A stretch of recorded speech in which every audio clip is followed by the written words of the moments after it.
press record here. Yep. Looks like it. All right. Awesome. Hey, Alex, how you doing, man? It's good to see you this morning.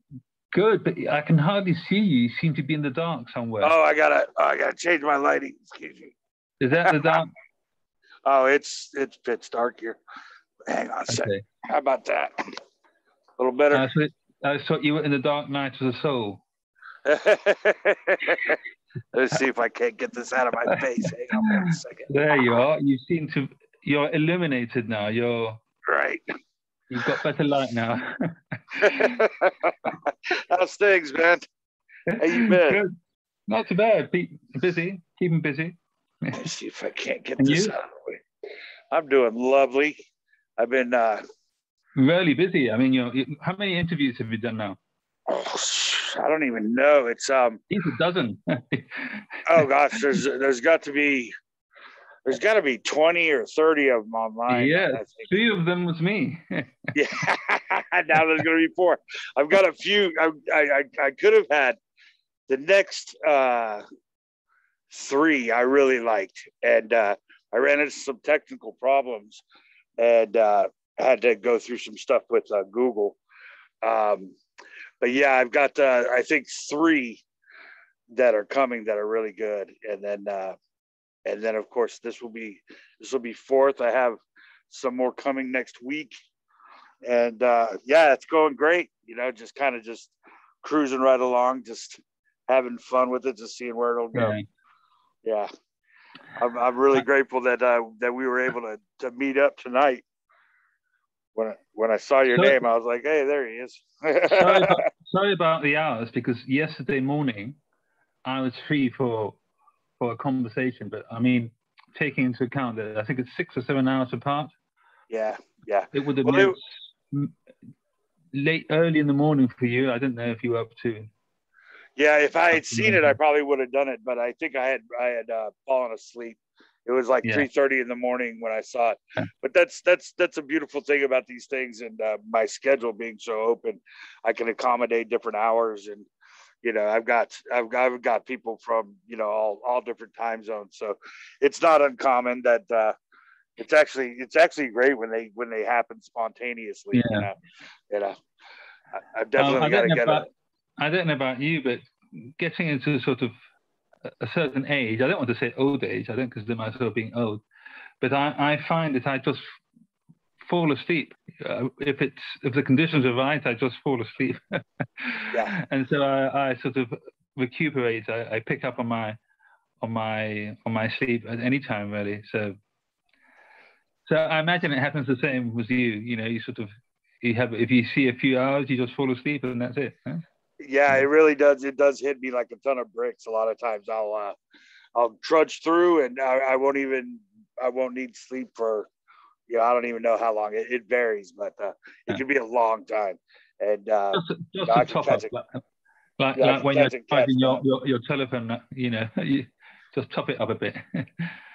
Say what now? Just to top it up a bit, you sort of plug in and you recharge for a couple of hours, and then you're good to go. Yeah, you know, I can go for a long time, and then all of a sudden, but out of nowhere, I'll hit a wall, and just bam. The next thing you know, it's 4 hours later. Same here. It's lucky we could do that, you know, because I mean, if we were living in a different country, having to work 14 hours and just about get enough sleep to keep on going, you know. But we're lucky that we can actually sort of sleep at any time, really. Yeah, I love it. It's one of the, I mean, if we're gonna, you know, talk about the benefits of being, you know, disabled, in my case, it's so nice to not, there's so many things that I don't have to deal with that I used to, you know, I mean, just 14-hour days, for example, things of that nature. I mean, I'm disabled. I'm not, you know, it's not that I've obliterated my memory. I mean, I remember that, you know, it's an entirely different animal to have to get up every morning and go do a job that you don't like to do, work your butt off, or what have you, you know, and it's a tough world out there. So it's difficult even for me to complain because you know, as much as it hurts to move, it still doesn't. Yeah, I mean, it's nothing like having to be in pain and actually have to work regardless. Um, Towards the end, it was pretty rough. So Mm. I look at what I'm going through now as a it's like a vacation, you know, because it's still pain. I just don't have to work. Mm. You know, I mean, I can't work now, but towards the end there, man, it was rough. You know, doing you know, it's just every day. It was such a grind, but yeah, at the end, Mm. it was so bad that now that I am handicapped and pretty much bedridden, I consider it a vacation. So, I mean, that's how I could remain cheery in my situation, anyways. Yeah. Yeah. You know, For, did you watch that film called Hotel Marigold? I think it was called. I think so. A great, Remind me. It's a British film, I think. And there was this quote that this Indian guy who owns a hotel, he has a quote and he says, um, all that ends good is good. All that's good if it ends good. And if it's not good, it's not the end. Right, Something like right. that. And I really love that quote because it Yeah. gives you hope. Well, It gives hope that okay, if it's not good, it's not the end. You know, at some point it will get good. well, or you could look at that a lot of ways. How about you know, if it's all worked out, you know, if it's not worked out, then it's not over yet. Yeah. So if it all works out, then it's all over, and there's nothing to do, you know. So they In could any be, case, you could there's put that on nothing your to do. epitaph. You put Yeah. it on your epitaph, you know. It all worked out, you know. So how you been feeling, man? Good, good. You know that I don't know if it happens to you, but this sort of non-duality thinking, I like to call it, because you know non-duality is it's a lot of food for thought. You know, not that there's anyone thinking, but it's nevertheless it's still food. You know, it feeds the thinking process, whatever that is. And I was just reflecting on that point. You know, on whether non-duality, whether it's teachings or just conversations or just sharing ideas, it's a double-edged sword in a way for the apparent thinker or for the apparent person, because it just fuels more thinking. You see, there's so much to think about in non-duality, which actually is a paradox, because really, I think when non-duality is used as a teaching, which can be used as a teaching, I think it's basically aimed at, I'm not going to say to whom it's aimed, right? Because that's a different subject. But it's aimed at the idea that there's a lot of imagination going on, and there is a realm which isn't imagination, which is just this here now, whatever this is. And the moment you sort of engage in wanting to know what this is, then we're going back to imagination. We're going back to non-dual thoughts. Does this fit in the non-dual philosophy? Is this correct? You know, is this right from the non-dual perspective? And then again, we're back to imagination, back to concepts. I mean, non-duality is actually a concept. We don't need to talk about non-duality to be here now, you know. Well, And I'm speaking relatively, you know, like right. you are there, you're Howard, and I'm here, I'm Alex, you know.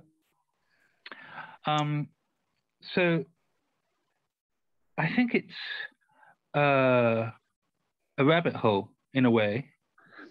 Non-duality conversations. I think at the end of Yeah. the day, they are a great waste of time. Well, the thing is that non-duality between two people that understand it. Yeah. I mean, you know, they're literally it's a showstopper because, or it's a conversation killer, Because Yes, it is. what you're saying is that there's a teacher and a seeker, say, okay, and what non-duality is saying, or at least what I appear to be saying within that context, is that thought arises, okay, and within that thought arising from no place exists Alex and Howard, okay, and so we think, okay, and we think that we could tell each other stuff and exchange information, but that is the illusion of the separation between us, that Yeah. we are two separate intellects exchanging information is incorrect. So insofar as non-duality is concerned, there are no two people here. There are no, the conversation is expressed as the totality of existence. So insofar as non-duality, there is no teacher, there are no two separate people. So it's as far as it being conceptual, that would presume or prescribe a individual that is thinking to that to that reality. To say that something is conceptual is to say someone is thinking in terms of, rather than what is actually the arising of the appearance. Yeah, but what I'm saying is that thoughts, ideas, words, conversations, information apparently going from A to B and back from B to A doesn't touch this. When I say this is this Yes. manifesting, it doesn't touch it. It's in its own bubble. It has nothing to do.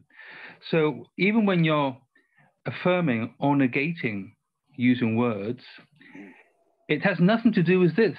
You're negating or affirming the concept you have of something. Well, you do and you don't. Well, you see, to say you do or you don't, it's again, it's just more language. It's I call it a self-licking ice cream.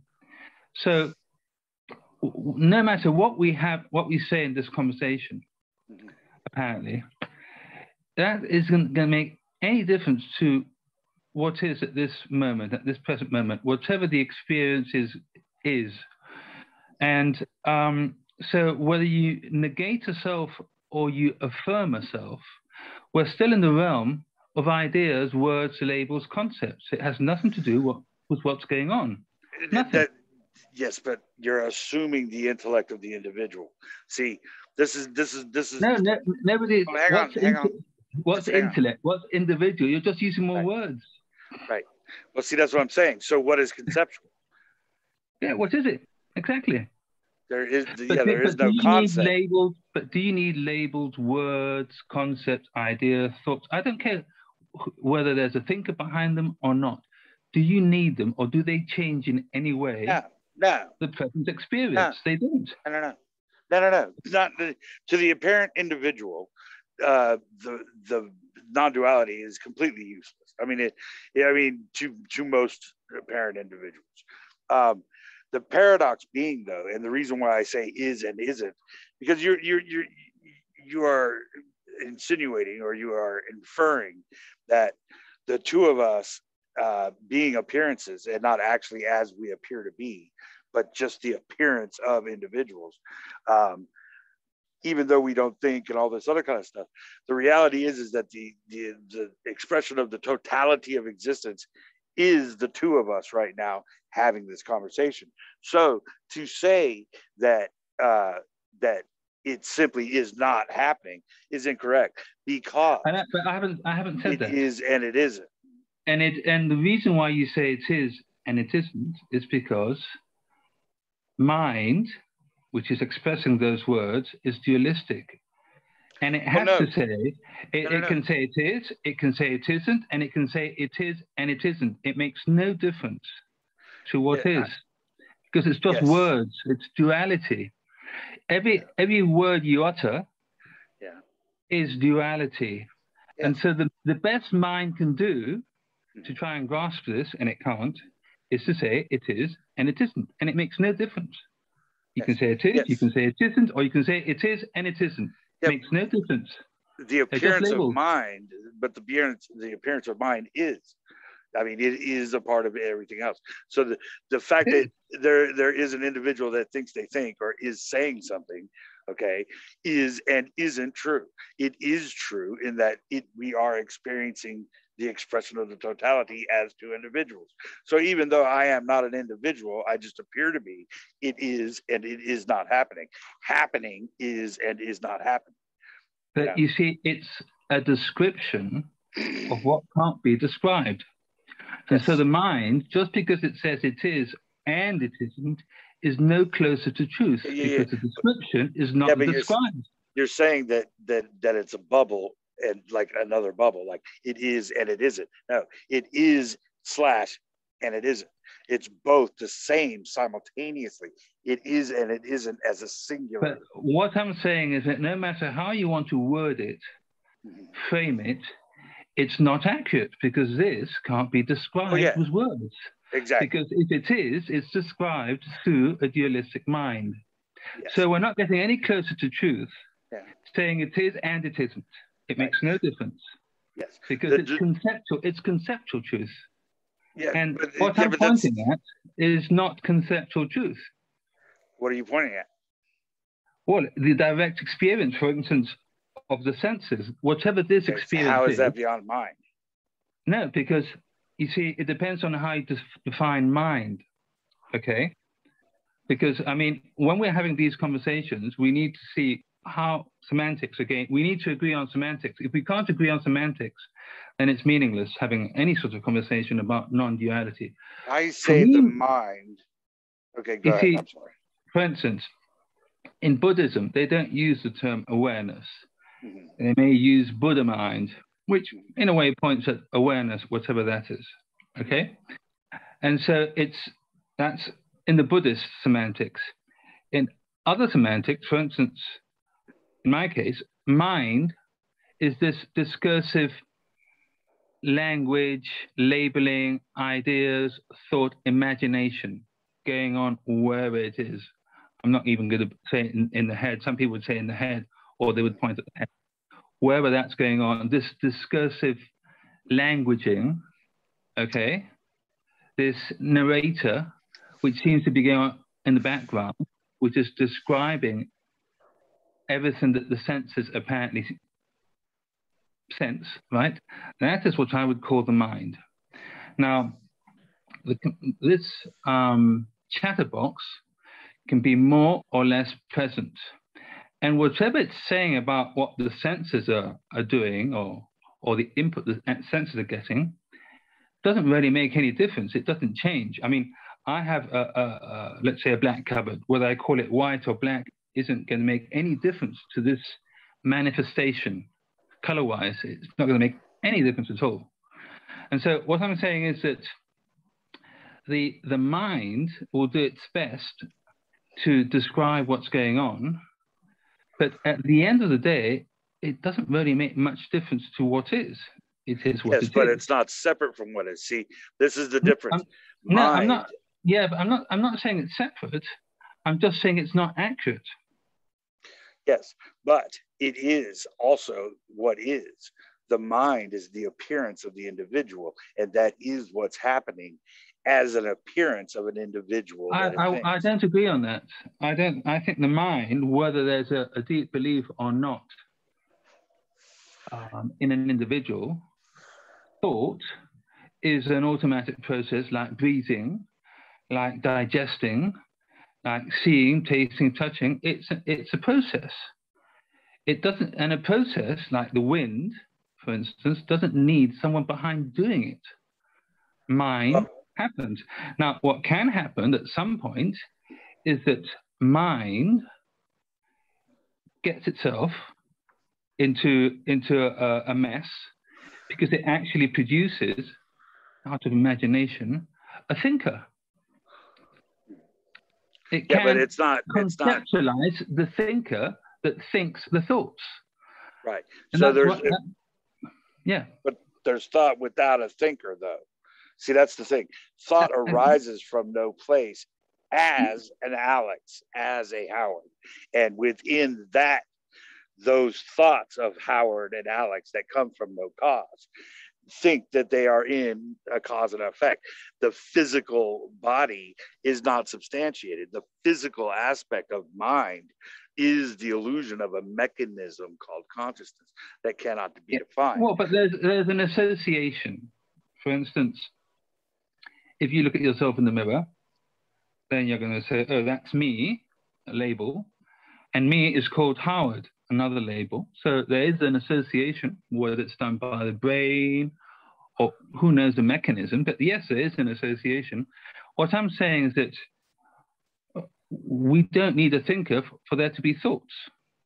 And that even when it's seen through, that there cannot be a thinker, whether it's logical, conceptually, or some sort of other realization, that doesn't necessarily stop thoughts, because there isn't a connection. You see, the fact that you see that the rope has always been a rope and not a snake doesn't make the rope disappear. What I'm trying to point at. Thinking will continue. Yeah. So be it. So be it. Yes. But what I'm saying is that thinking, there's an assumption that, or maybe there isn't, but there's an assumption that thinking is accurate and equivalent to the description is equivalent to what's being described. I know that sounds like duality. No. I see the paradox I think you're referring to is the duplicity in words, in that an individual who has no cause. I mean, we have no example of cause, and so the expression of us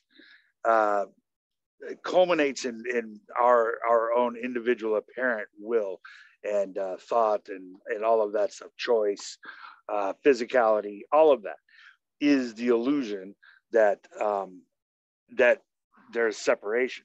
The thing about the paradox in what I believe you're referring to is that people will say consciousness is the only thing that can be. And from this point of an Alex and a Howard, that are thought from no cause, thought just arises with us in it. And for us to think that we are actually conscious and nothing can go beyond that consciousness is the illusion that there is an individual that is conscious and that there is separation in the first place. There is no mind. There just appears to be. No matter how you want to slice it, we are the dream of a dream of a dream without a dreamer. There's no floor to say what is actual as far as mind. So whatever us as dream-like characters want to say is real or not real, or what is or is not true, is ridiculous, because there is no true or real. I mean, even using the word appearance or apparently. Right. Now, okay, apparently has its opposite, like real. You know, this is apparent and this is real. Right.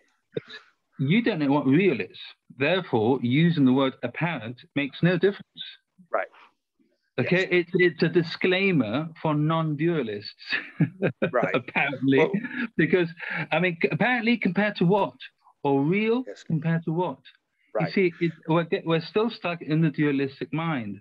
Well, at that point, there is no way to discuss anything. We would have to define every word for the individual conversation that appears before us. Exactly. So what I'm saying is that a conversation, whether you want to call it apparent or real, makes no difference. Mm-hmm. Because if you call it apparent, then you need to tell me what real is. Yes. And you don't know what real is. Right. Right? So let's forget about using the word apparent. It makes no sense. Okay. This conversation, and we're not going to get into whether it's real, not real, relative or not relative, okay, seems to be happening on its own.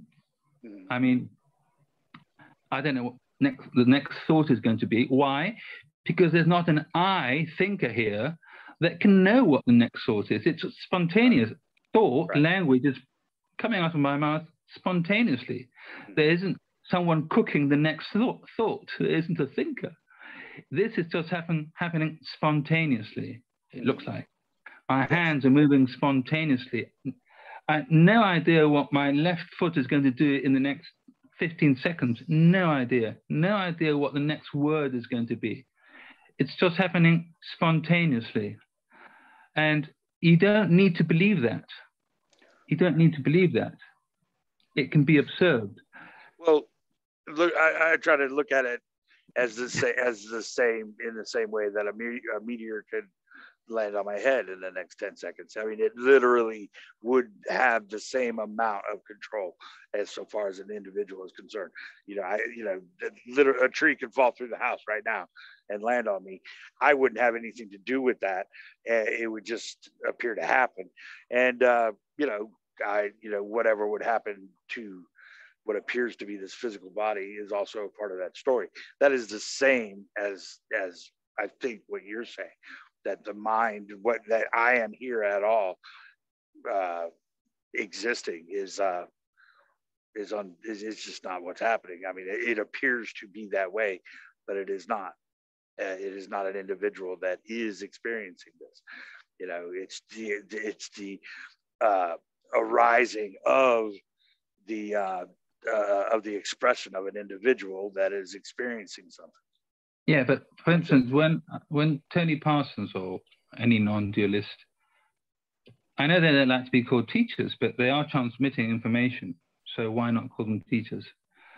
When they say, "Oh, you are not a person, you are not a body, you are not this," well, they're in the language, in the description, they're only negating a concept. They're not. You cannot negate whatever is manifesting in that particular moment. You can call it something else if you want, but what manifests cannot be negated. It doesn't make any logical sense from any point of view. No, because you see, it doesn't make any difference. The negating or affirming makes no difference to what appears. Right. So what you're saying, though, is that there is a teaching and exchanging of information going on, which is exactly the opposite of what is being said. There is no teaching because there is no separation. So you see, so there is no information being exchanged. There's no time or space. There is no two people. So it can't be a teaching. Yes, but that's just one way of seeing it. A more sort of metaphysical way of seeing it. Well, that's what Tony Parsons is saying.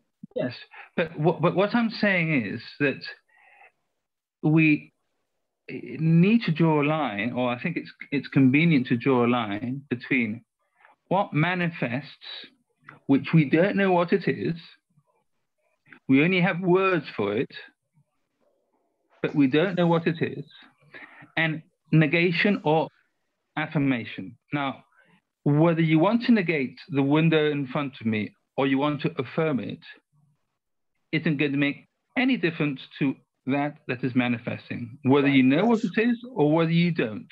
Whether I call you John and not Howard is going to make any difference to that sitting there or lying on the bed. No difference at all.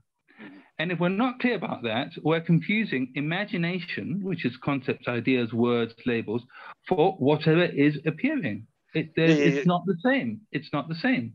Well, yes, but you're okay. I understand what you're saying. Okay. And I think this is there something relative to sensation here? Is that what you're getting at? All I'm saying is that I don't need even to know that I have senses or that there are senses. Let's forget about the eye. I don't even need to know about senses for there to be something manifesting. Yes. Whatever it is. Whatever it is. I mean, if I were picked up by an extraterrestrial and I was put into a UFO and dropped off in another planet, a completely different planet, the knowing, there would still be the knowing of whatever is going on. There would be a lack of labels, learned labels for what's appearing, but whatever is manifesting is still manifesting. And I don't care whether you call it a dream, Maya, an illusion, whether it's apparent or not. again, we're going back to imagination. We're slipping into imagination all the time without actually realizing. We slip into imagination, back into imagination, concepts, ideas.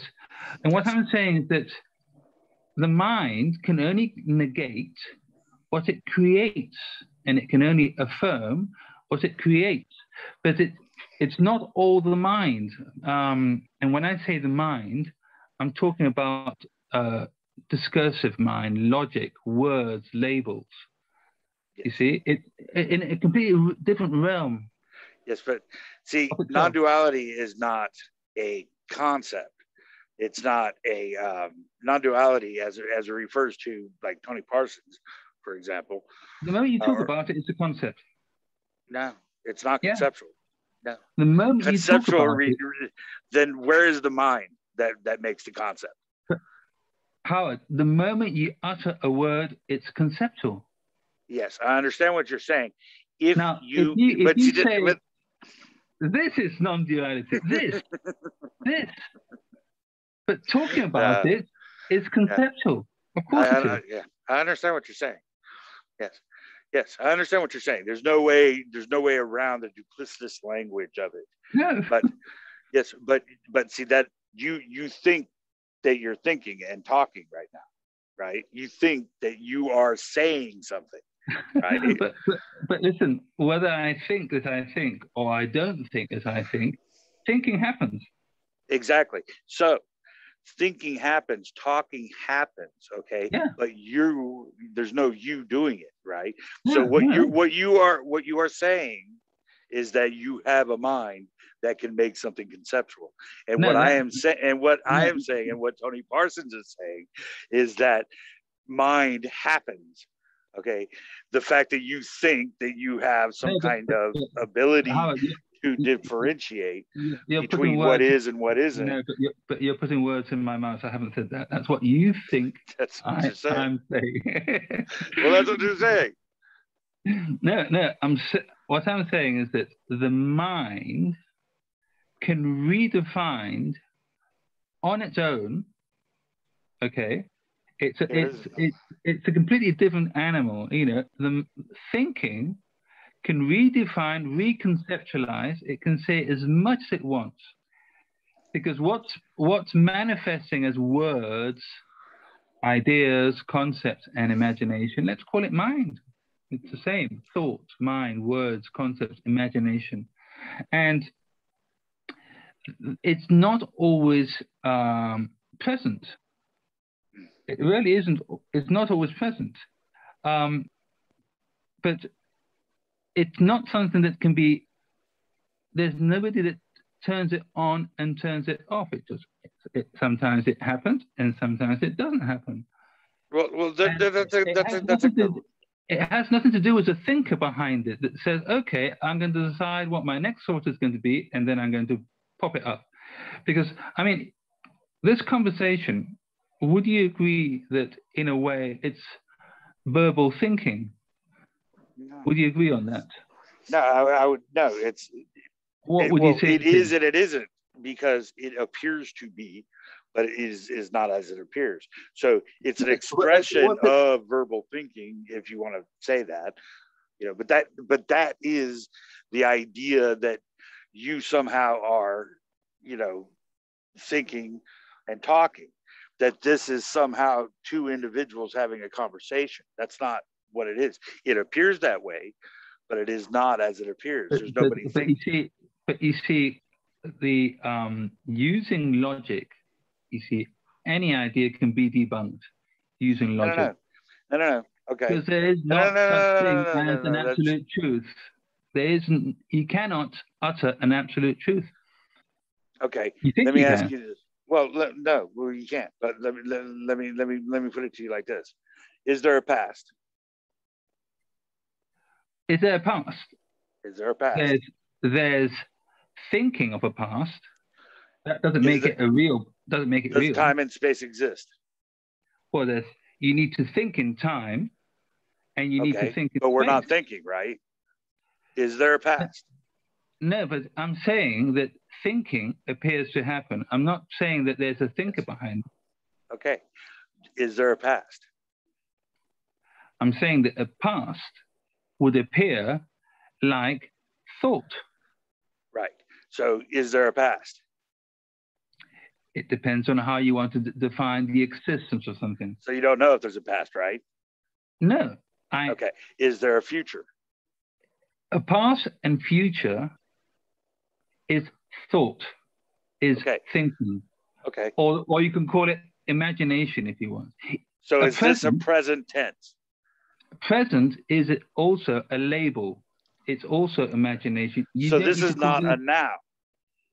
You see, you're trying to box things up in No, words. no. And labels. I'm telling you why this is not conceptual. I'm telling you the difference between conceptual and mind versus non-duality in its purest sense, or at least, by the way, like radical non-dualists, explain it. The thing is, or appear to explain it. The thing is that there's no past, right? There's no future, right? You can't know that. Even if you think it might be true, you can't know it, right? So this here now is not a present tense, right? And what you and I appear to be is two individuals in time and space, but we can't know that, right? So that is why it's not conceptual. No, you can't know that because there's nobody to know that. Right. There's nobody to know that. So where is the concept coming from? No, it's just ideas. It's so look. Do you need to call seeing to see? Well, seeing. You need to call hearing to hear. I don't hear. I don't see. But whether you say I hear, or whether you hear, or whether you say there's hearing, or whether you say there isn't, makes no difference. I mean, what I'm saying is that. Yes, but that doesn't change the actuality of it. No, but what I'm saying is that whatever labels appear as a description of what is just labels appearing as a description of what is. Period. Right. Now take away that it's appearing to someone. But you see, the word appearing is it's just another word. Appearance compared to what? What? Right. I mean, if you use the word appearance, Howard, I will ask you, appearance compared to what? Right. Well, yes, exactly. Tell me. Well, okay. Let me try to answer this. Yeah. Okay. So you mentioned on and off. Okay. Yeah. What is? Do you have an example of off? An example of off. Of off. What is off? For instance, if there's pain, let's call it pain, no? Whatever the word pain points at, and I think you know quite a lot of that, right?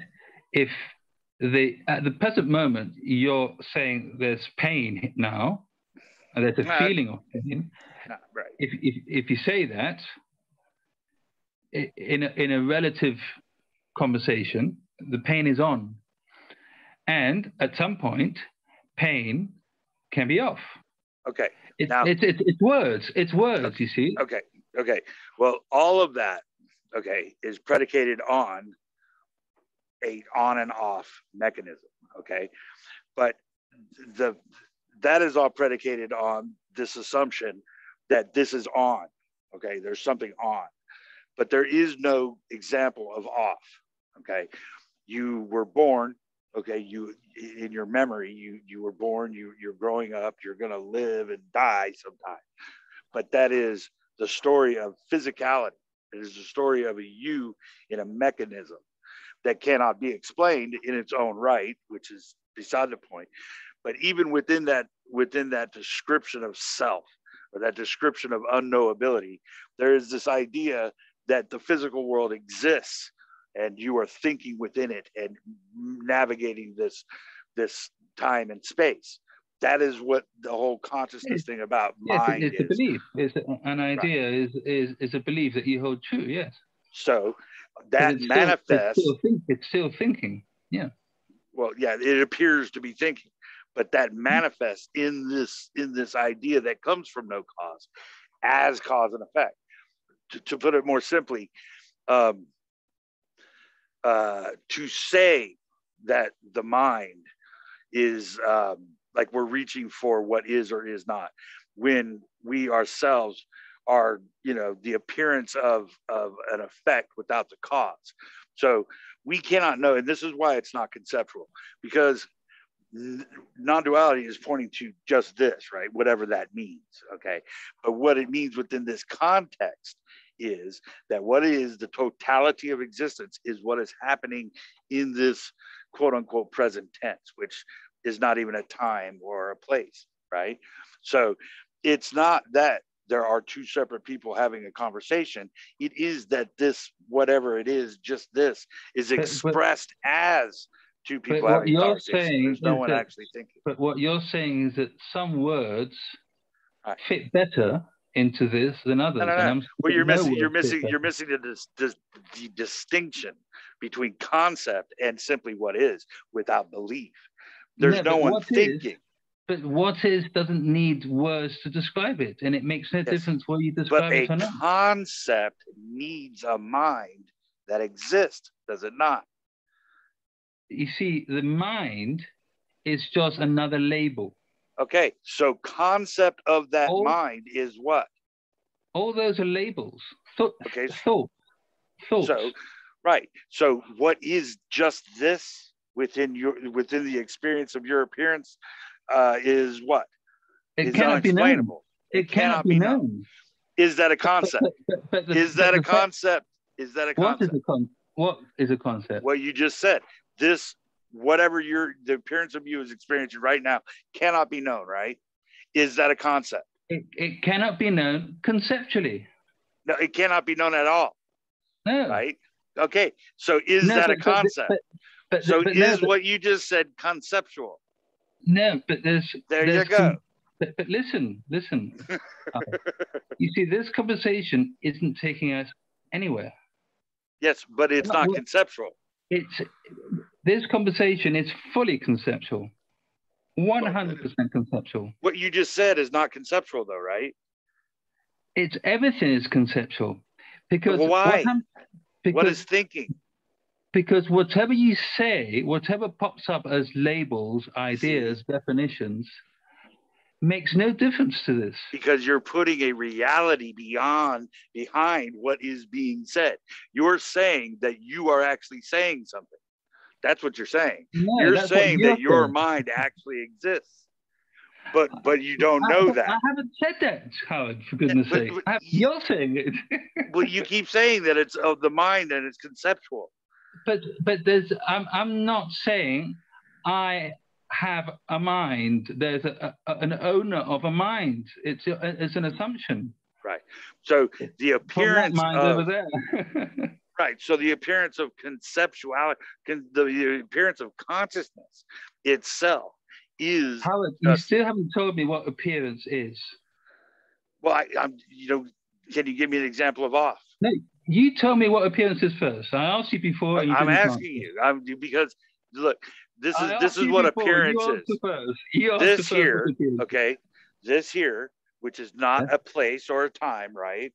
Are we in agreement there? We cannot know that this is a place or a time. So it's not the two of us, right? Yeah. It's not the two of us exchanging information. Compared to?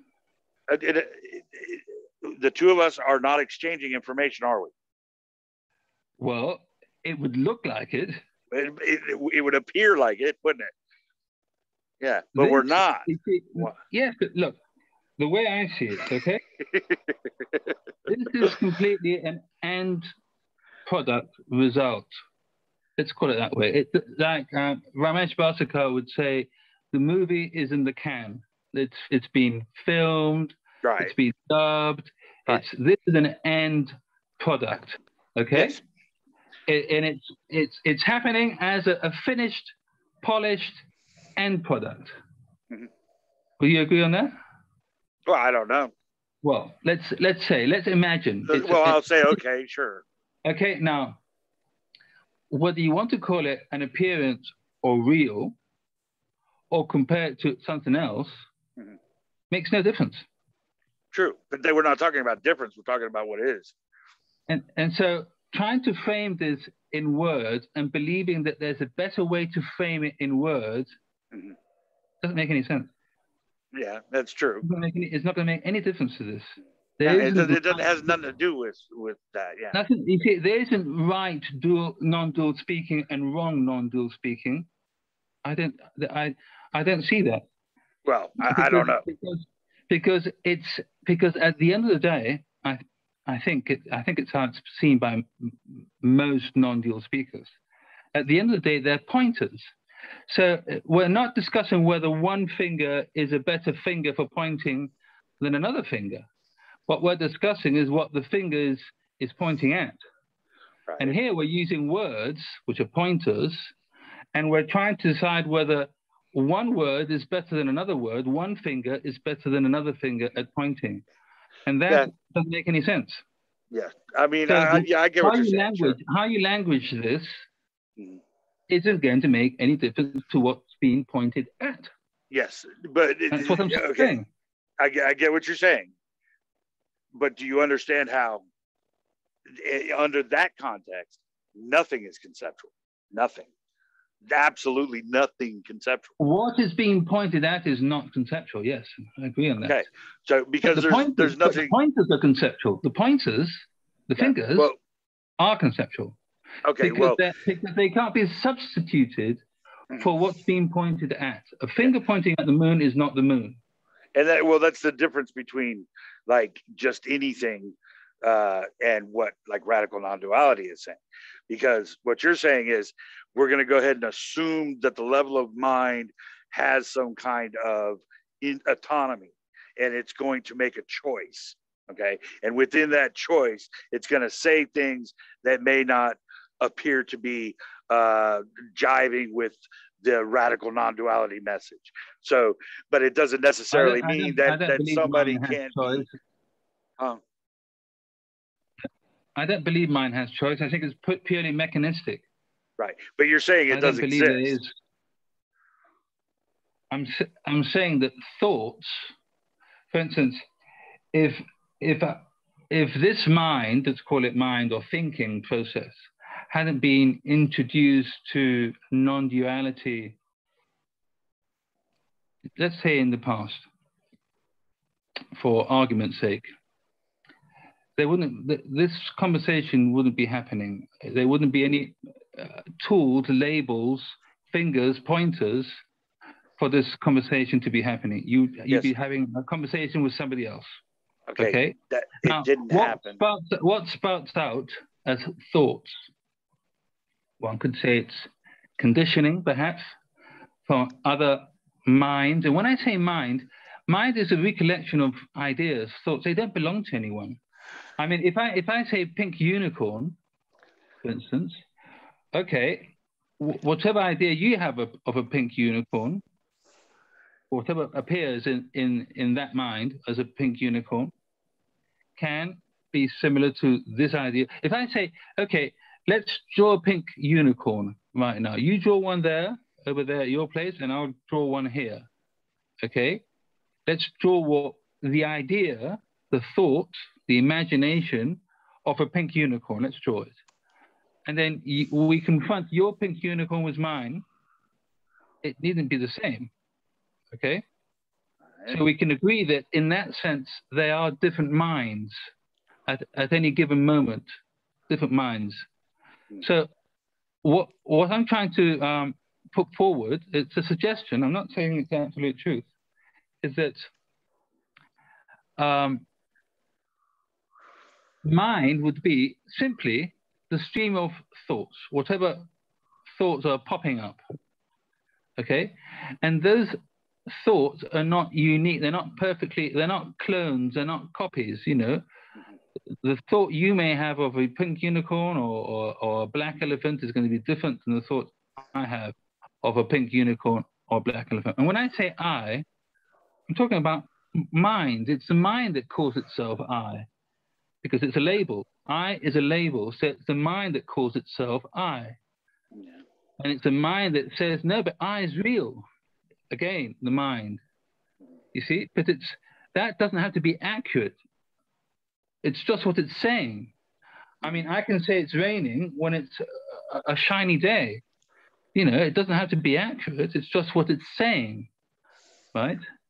Yeah. And so in this conversation we're having, all we're doing is there's ideas, imagination, creativity just popping up, you see, and it says it's sort of like a feedback loop. Ideas, imagination popping up from that mind over there is mixing up with ideas and information popping up from this mind. Both minds can or cannot create the illusion of a thinker, right? Now, but at the end of the day, I understand what you're saying, but no. But at the end of the day, I think the important part is, and it may seem very down to earth, very dualistic, but I think the important part is the mind happy or is it not happy? I'm not saying is the mind making you happy. I'm just saying, is the mind happy or is the mind not happy? Because I think we can all talk about unhappy minds. I'm sure that there's Howard has had an unhappy mind at some point. Oh yeah. I can tell you that the apparent character Alex has had an unhappy mind.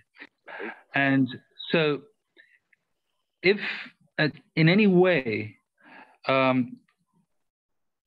talking about non-duality has any validity, being down to earth, being practical, I think it would have to be producing a more relaxed, more happier mind. Because otherwise we can talk about quantum physics if you want, or we can talk about astrology, or we can talk about anything else. Right. So you're saying that this is a non-dual look, that you, what you're saying appears to be that regardless of the actuality, that there's no one here, no one thinking, none of this is actually happening, but it just appears to be, barring the definition of actuality or appearance, because neither one of us has any basis in any kind of reality. It appears as if we are individuals, that we are actually having a conversation, but this is not, but that cannot be substantiated. And so what you appear to be saying is that it is non-duality is conceptual because your mind is coming up with ideas about it. Whereas what I am saying is there is no mind, and what appears to be said, cannot be separate. There is no separation, no matter what happens. So no matter what is being said, no matter what is said, none of it is non-dual or dual. Maybe, but I would frame it another way. The way I would frame it is, you seem to say, and I don't like putting words in your mouth, but you seem to say that there can be, in a sense, an awakening from the idea that there's a real person here, there's a real brain, a real mind, etc., etc. I'm saying that there's not an awakening from that. There's an awakening to a dream, not from the dream. So right now, this conversation, we're still in the dream, but there's a perception that there wasn't there before, there is now. Okay, so this is dreaming. We are dreaming. Okay, well that's okay, but there's no awakening from the dreaming. And the fact that we're having this conversation, if there's a belief that this conversation is taking us anywhere, then I would say that's not right. It's not taking us anywhere. Yeah, no, there's nowhere to go. It's not taking it. But there was a guru, and I can't remember his name, and I think it was very, very thoughtful, pun intended. And he said, "I don't want to be sugar. I want to taste sugar." meaning there is a place for duality. There is a place for duality, whether it's apparent, whether it's a dream, whether it's not a dream. Of course, there is a place for the illusion of duality, because Because if you want to be sugar, you will never taste sugar. And so I think minds or brains or whatever are configured for the dream to happen. And that's okay. That's Right. okay. Well, so you don't need to eradicate all the dream. right. I think it's enough that you realize that everything is manifesting automatically on its own. There's nothing you can really do about it.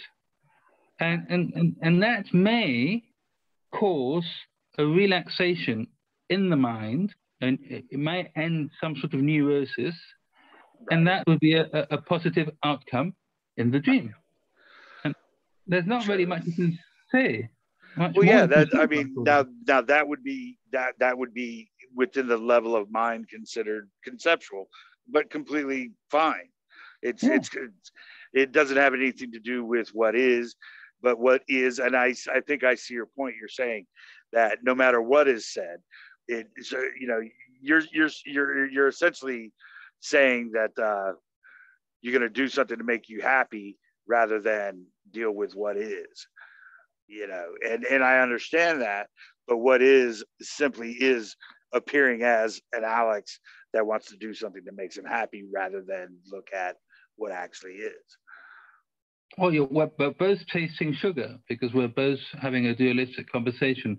Whether it's real or a dream doesn't really make much difference. Well, I'm not saying. I'm saying. Why would I be bothered with that? Well, I'm not saying that it is. The mind doesn't need to be bothered with that. Let it dream. Well, dream or real words at this point don't mean anything. I mean, so, but that doesn't, you're saying essentially that on the one hand, you have no autonomy, but you wish to look at it in a way that makes you feel or taste sugar. And I'm saying that the sugar is in the reality that there is no one here, that there is nothing being decided, that we are the expression of two people that think they can make a decision. Yes, but let me remind you that what you say and what I say is they're both ideas, descriptions, not you can't substitute them with whatever experience is going on. Well, the difference is that what I'm saying is there is no position to defend or attack, and you're saying that there is a better way to do something, which is a position. Yes, and what I'm saying is that what comes out of your mouth is conditioned thinking, and what comes out of my mouth. Conditioned by what, though? Conditioned by what? Conditioned thinking. By what? What is thinking and what condition? There's no past. There's no future. There's no one thinking. It's just this arising as the two of us that have all these thoughts. Yes. That's the difference. It's just this. Right. It doesn't need any type of description, philosophizing, non-dual speech to have this. Right. And the idea that, and this is the mind doing it, the thinking, that I can somehow grasp this, put it into the right wording, the right ideas, and that will make this better or this more palatable is bullshit. Right. So we're not, there's no disagreement there. The entire concept of subject object is predicated on the illusion of an individual in a reality. Mm-hmm. That, so I mean, it's the entire idea of conceptual subject object, observer observed, all of that is predicated on this assumption of a reality, of a separate individual. But none of that is actual. No, and it's not because of knowledge. It is because of the lack of knowledge, because we cannot know who we, like, for example. It's not knowledge or lack of knowledge. It's the idea that knowledge is in some way truthful. Or in what way? Well, that's it. In what way would it be truthful? You see, whatever you say, you may say, oh, this seems more accurate, it's better language, better concepts, better ideas. it makes no difference to what is. It just doesn't make any difference. Yes. And we can have another 4-hour-long conversations like this, and it's at the end of the day, isn't going to make any difference to the dreaming. It's still the dreaming. It's not going to make any difference. Yes. And now, what I'm saying is that while we're having this conversation here, okay, making the assumption that you are a human over there, 8,000, 9,000 miles from where I am, I'm another human over here. While we're having this conversation, at this moment, there seems to be a transmission of information from A to B, blah, blah, blah. While this is happening, well, there are other 5 apparent, I have to use the word apparent, 5 senses, which are in a way being negated. So there could be a sense of, for instance, of sounds going on, birds chirping outside, which are negated because all the attention seems to be going on to this, what's going on here, somewhere in the mind, conversation, etc. And what I believe, and it's a belief, you don't have to agree with me, is that if there is some sort of volition, if there is some sort of volition, it's where the attention goes. And I know you're not going to agree with this, and it's okay. And I'll tell you a story. It's a story, okay? I used to be extremely, my mind used to be extremely conceptual. You know, I needed to look at every nook and cranny, every angle possible, every idea, languages in the right way. And so there was a lot of bandwidth lost in thinking, a lot of bandwidth going on into thinking. And you can imagine how this mind was attracted to non-duality. It was a trap. Non-duality is a trap for very conceptual thinking minds, as I see it. It's an absolute trap because it's this is for me. You know, I'm very sort of conceptual. I have a bright mind. I'm very clever with ideas and concepts. I'm going to figure this out. And I think that's a trap for most minds. Figuring out non-duality. You can't figure out non-duality. There's nothing to figure out. What does non-duality mean? What does non-duality mean? I can give you more than one description, okay? Oh, no, it means not to. Yes, it's as simple as that, not to. Yes, but if I say not to, okay, it means jumping from 1 to 3. That is not true. No. Oh, no, I'm giving you an example. We need to be more precise. No. Non-duality needs to be more precise. No. You misunderstand. See, no. The way I see it, Howard, the way I see it is the way I think it was framed, when the idea was coined, was no subject-object. No separation between a subject, which is the body, that thinks inside the head, and the rest of the world. That is what I think most but that's not what it means. Not to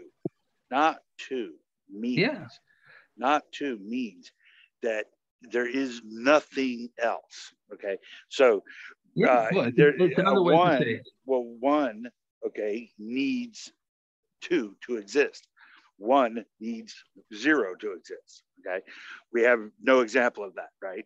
So what we're saying is or what non-duality is saying, not to means that there is no separation, and that what is experienced, or what appears to be this here and now, is the totality of existence.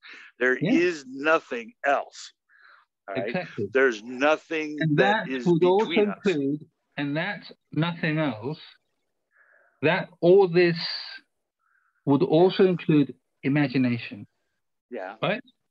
And imagination, the illusion of an individual. And imagination, which is also included in this, imagine separation. And that is a dream. Yes.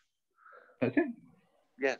Well, and I've got no argument there, but you know, do you understand that not two means that nothing within the appearance of separation is separate? Because, and I hate to bring up relativity, that just this, okay, not two, is relative to no other position. It is your immediate experience, or immediate experience itself is the totality of existence. There's nothing beyond it. There's nothing beyond your immediate experience, okay? And here's the funny part, and something that I think you might be, you know, maybe jostling with. I don't know. It's just, it's possible.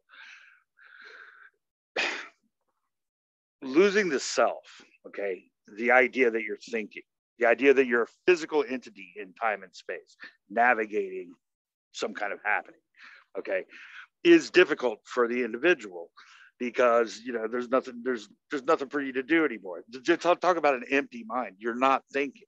So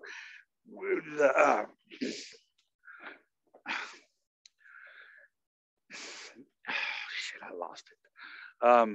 Okay, so I think stuff too, where you might be having a problem is I lost it. What were we talking about? We were talking about okay, so this okay, so you're having a problem with the autonomy of the self, perhaps, in that you know, you think your imagination is somehow separate from what we are discussing, but we're not really discussing anything, and your imagination is within this totality, and like the totality is not relative to any other position, because there is not two. Everything that we are discussing is within this apparent separation, but it's not separate. We are not individuals that are separate from each other. We are a part of, or we are an expression of, not two. And so it's not that there are an individual aware of things. It's not that I am an individual intellect separated from you. It's not that there is an observer and observed objects moving through time and space. None of that exists. This is the expression of the totality. And so what that means is that it's not describable, in that it's not an object, it's not a thing, and what appears within it as things are not separate, because it's not relative to any other position. And yet you've just given a description. You say it's not describable, but you're describing. Well, no, yeah. Well, I'm alluding to it. I'm pointing, as you say. I'm pointing. You know, yes, but it is. But yeah, exactly. But what I'm saying is. Oh, I remember now. I'm sorry. In the loss of self, okay, in the loss of the self and the loss of your autonomy, right? There is this reach for wanting to do something to make you feel better.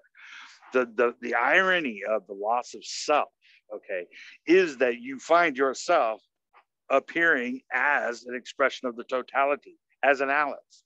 Now, you know, as far as feeling good, I mean, I'm just throwing this out to you.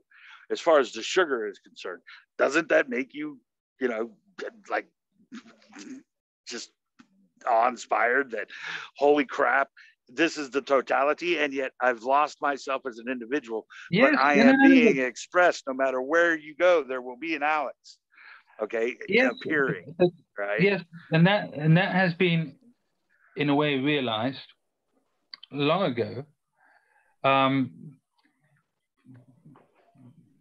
Through different, okay, we're going back to duality, but different experiences, different realizations prove to the mind, which is the one that wants to be proven right or wrong. It will always be the mind that needs the proof, okay, of what is already happening. And there are many ways that this can be seen without a belief, without even a belief in non-dual teachings or transmissions, and it's very down to earth, very basic. You know, your body, the body is acting on its own. It's moving. It's heart beating. It's hair growing. It's moving hand from one place to another. It's completely autonomous. It's happening on its own. thinking about what the body is doing, or thinking about what another body is doing, or thinking about anything, is, again, it's happening autonomously, automatically. Anything that is manifesting here is moving autonomously and automatically. Anything, the wind, the trees, the birds, this body here, thinking, everything is impermanent. Everything is constantly in a flux, in change. You don't need to be Einstein to notice or to realize. Now, what will happen is that the mind, the thinking, will say, no, wait a minute, that must be wrong. There must be something that I'm missing here. No, of course there's a me living inside this body, thinking thoughts in the head. And so that is only a belief. That is just more thinking. That can stop. Of course it can stop. As a matter of fact, if it started at some point, presumably when the baby is about 2 or 3 years old, there's no reason why it couldn't stop. There's no reason why it couldn't stop at all. Well, now, if you want to get more metaphysical about there wasn't a real baby, there isn't a real past, there isn't a real future, blah blah blah blah blah. Well, that's okay. We can talk about. No. But it makes no difference. You're presenting it as if it's a choice. No. I'm not. If we happen to talk about this, right, okay, it will be like talking about birds chirping. It makes no difference. It just doesn't make any difference. Yes, but it also doesn't have anything to do with whether or not it makes you feel good either. No, but there is feeling good. Yes. That cannot be negated. I feel great. I don't know about you, but I feel great. And, well, yeah. And I'm wondering if the quality of thinking, of whatever thought appearing, may have anything to do with that. What would you say? Well, no. Well, see, here's the thing. I'm not thinking. So here's an example. Like thought appears. You bring up the dream analogy and the unicorn and all that, and I couldn't stop talking about unicorns the last time we talked. I said it so many times, but the reality of the situation is there is no one thinking. And within this dream-like scenario of a self, see, this is the loop essentially that's happening, is that there's a mind that tells a story about a brain to a self. And that loop just goes round and round and round and round. And there's no substantiation for it whatsoever. So that self and that mind can be in that loop all at once. It doesn't matter. I mean, you could say, you could think or whatever you want, but a self is thinking is a misnomer. So what's going on here is thought is not going to, you can't stop your thought. There's no you to stop, and you're not thinking. So what is appearing is a self-thinking, right? When you go into your dream state, like a daydream, like some people say meditation. You had asked me if I meditated once before, and this is the difference. Like meditation is a doing, is something that or like people will try to slow their mind down or whatever. Whereas I don't think that's what's happening with meditation. It's more or just with it's the merging of the self with the thought. It's not that a self is thinking. It's that the self becomes inseparable from it's just one thing, because the mind brain self loop stops, and everything suddenly you're daydreaming, and you're not really thinking about there's nothing around you, there's nothing you're doing, you're just one with this thought stream that ends up being absolutely unexplainable again in this dream state. But that is more akin to just losing that hamster wheel of thinking that you're thinking, and thinking that you're separate, and thinking that there are things going on around you. Well, when within the meditative or daydream type state, it is a merging of the self and the thought into absolutely nothing. You're not, suddenly you're not aware of anything yet. There's some kind of, thing you come out of and back into separation. But that is all predicated just on this story of self and other that emerges from nowhere. Yeah. And to say that it is a decision to say that, oh, you want to say that there is no real baby and there is no real life. There is none, because we can't because that's not what's happening. I mean, it just simply isn't what can be known. So yes, but what I'm saying is that, or let's put it another way, whether there is a belief or not in a self, whether it's been seen through that there isn't a self. If, for instance, I remember a few months ago, you seemed to be in great distress because you had problems with your bed, and you lost your bed, and you were going through some sort of distress. Yes. Now, the absence of the belief in a self made no difference to that distress going on in the mind. Specifically, it was my landlord who, who's older and dying, and he had lost his bed, and it was my fault, and I was trying to get those people. It's easier for me not to deal. If I'm hurting myself, it's not as bad as hurting a friend. At some point, would you agree that there was distress, there was tension, and whatever? Okay. So the absence of the belief and idea of a self doesn't really make much difference when the moment comes of you lose your house, or you lose your job, or there is going to be some sort of distress in the mind, because the mind will start imagining worst case scenarios. I won't be able to buy food. I won't be able to eat. Then I'll die. Distress happens. That still distress goes on. happens like pleasure happens. Exactly. That still goes on. Right. So, what I'm saying is that what the mind comes up with about there not being, there's no longer belief in a self here. Well, that is still the mind saying there's no belief in a self. Yeah, but there's no mind. Thinking.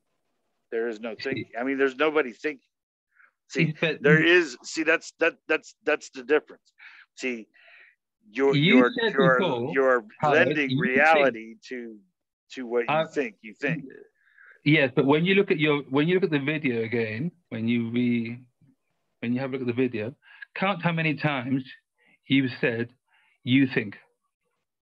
Yeah, well, yes, within that, yes. Okay. But within that Q&A, yes. Yeah, but you said it. Yes. You said it. So there was a belief. There's a belief over there that I think. Well, we're representations of two individuals. Because we're still in the dream. This is the dream of non-duality, and grasping non-duality. Well, whatever. It could be the dream of duality, trying to grasp duality. See, I mean, in what way, shape, or form is duality something that can be known? You see, duality and non-duality are mind thought creations. You picked up all the knowledge you have about non-duality has been picked up. Right. The same way that any knowledge I have about non-duality, and all we're doing is exchanging knowledge and beliefs. Yeah, but we're not. We appear to be. Well, there is no knowledge. Well, you can negate knowledge, or you can affirm knowledge, and that's what the mind does, because it's dualistic. Well, nobody's thinking. What mind? What mind are you talking about? I never said somebody's thinking. You've just said that. Okay, I'm saying but what is the mind? What mind? Who's the mind is another word for thinking, a verb, ing, present tense. Right. Thinking, that is the mind. Yeah.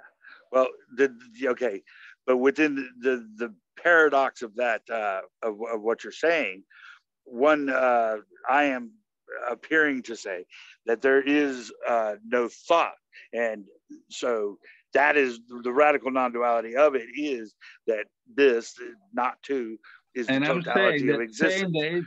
So there's nothing. There is no individual. Saying there is no thought is thought. That's what I say. Yeah, well, I mean, yes, but that means that you think you're thinking. Well, and you think you don't think. Well, see, that's what I'm saying. But do I exist? Well, define existence first.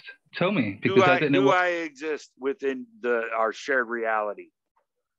If the word exist that comes from Latin, which means existere, to stand out, I would say that Howard Chant is standing out at this moment.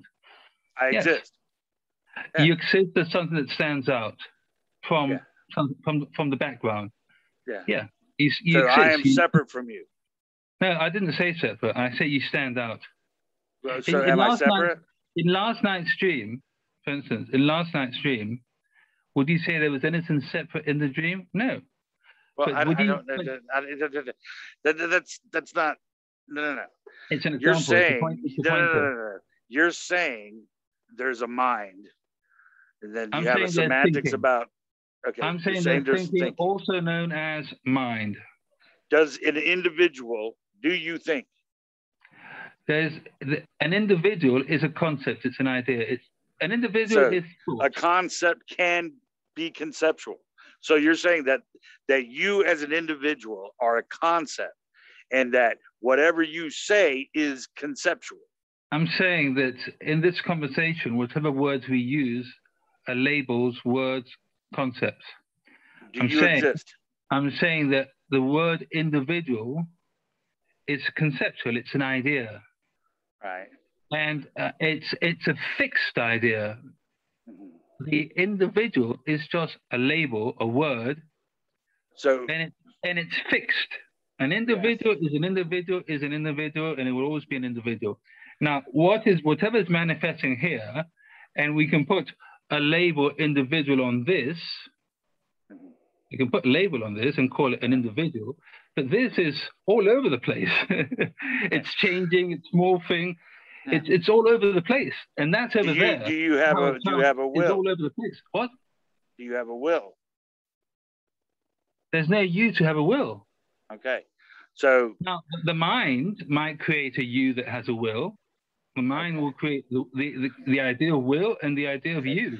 Can you? Yeah. Okay, so you just use the mind. What do you mean when you say the mind? Thinking. I told you before. So thinking. The mind. So thinking. Where does thinking come from? I don't know. Okay. So thinking. Where does this come from, Howard? Where does this come from? So there's no source for your thought, correct? No. Okay. Why would there be? So thought arises, right? Exactly. And there's no source to this. What about this? With all of this in it, right? Thought. This is just thought arising from no place, right? Exactly. So there's no thinker, right? No, but they're thinking. But there's thinking, but it doesn't have a definition, right? A definition. Just this, right? Yeah. What is thinking? It's not. Well, what you're saying is that it's not coming from a source. There's not a person thinking, right? There's not a greater reality thinking. No, what I'm saying is just the appearance of thought. And what I'm saying is that when you talk about source, that would be another idea or concept, right? Right. What I'm saying is that thinking can't think out of the box and know what a source for thinking would be. Thinking is thinking. It's just thinking. It's just going around in circles. Thinking. And thinking can only refer to another thought, which is more thinking. Yeah, but the whole idea of consciousness. Mm-hmm. The whole idea of consciousness is that one thought seems to refer to another thought. Right. It never stops. Right. And it never stops. And that is the idea of consciousness. It's thought alluding to another thought, alluding to another thought. And so there can be an apparent thought of a thought, but there's no me that knows a thought. That's what I'm trying to get. So you're not thinking. No, you're not thinking. Thought arises, right? Yes, there's not a you. There's not a you living inside this body, right? Making thoughts happen inside the brain, the skull. I haven't. There's no proof of that. Okay, so within this thought stream, are the individuals within it thinking? There would be thinking that there can be thinking that an individual thinks. Okay, so there can be thinking that an individual thinks, but it's coming from a thought without a thinker. And so, exactly. Right. That's the illusion. So that's what is conceptual? Exactly that. Okay, so you're saying that a thought without a thinker is conceptual. Well, let's put it this way. If you think of a pink unicorn, right?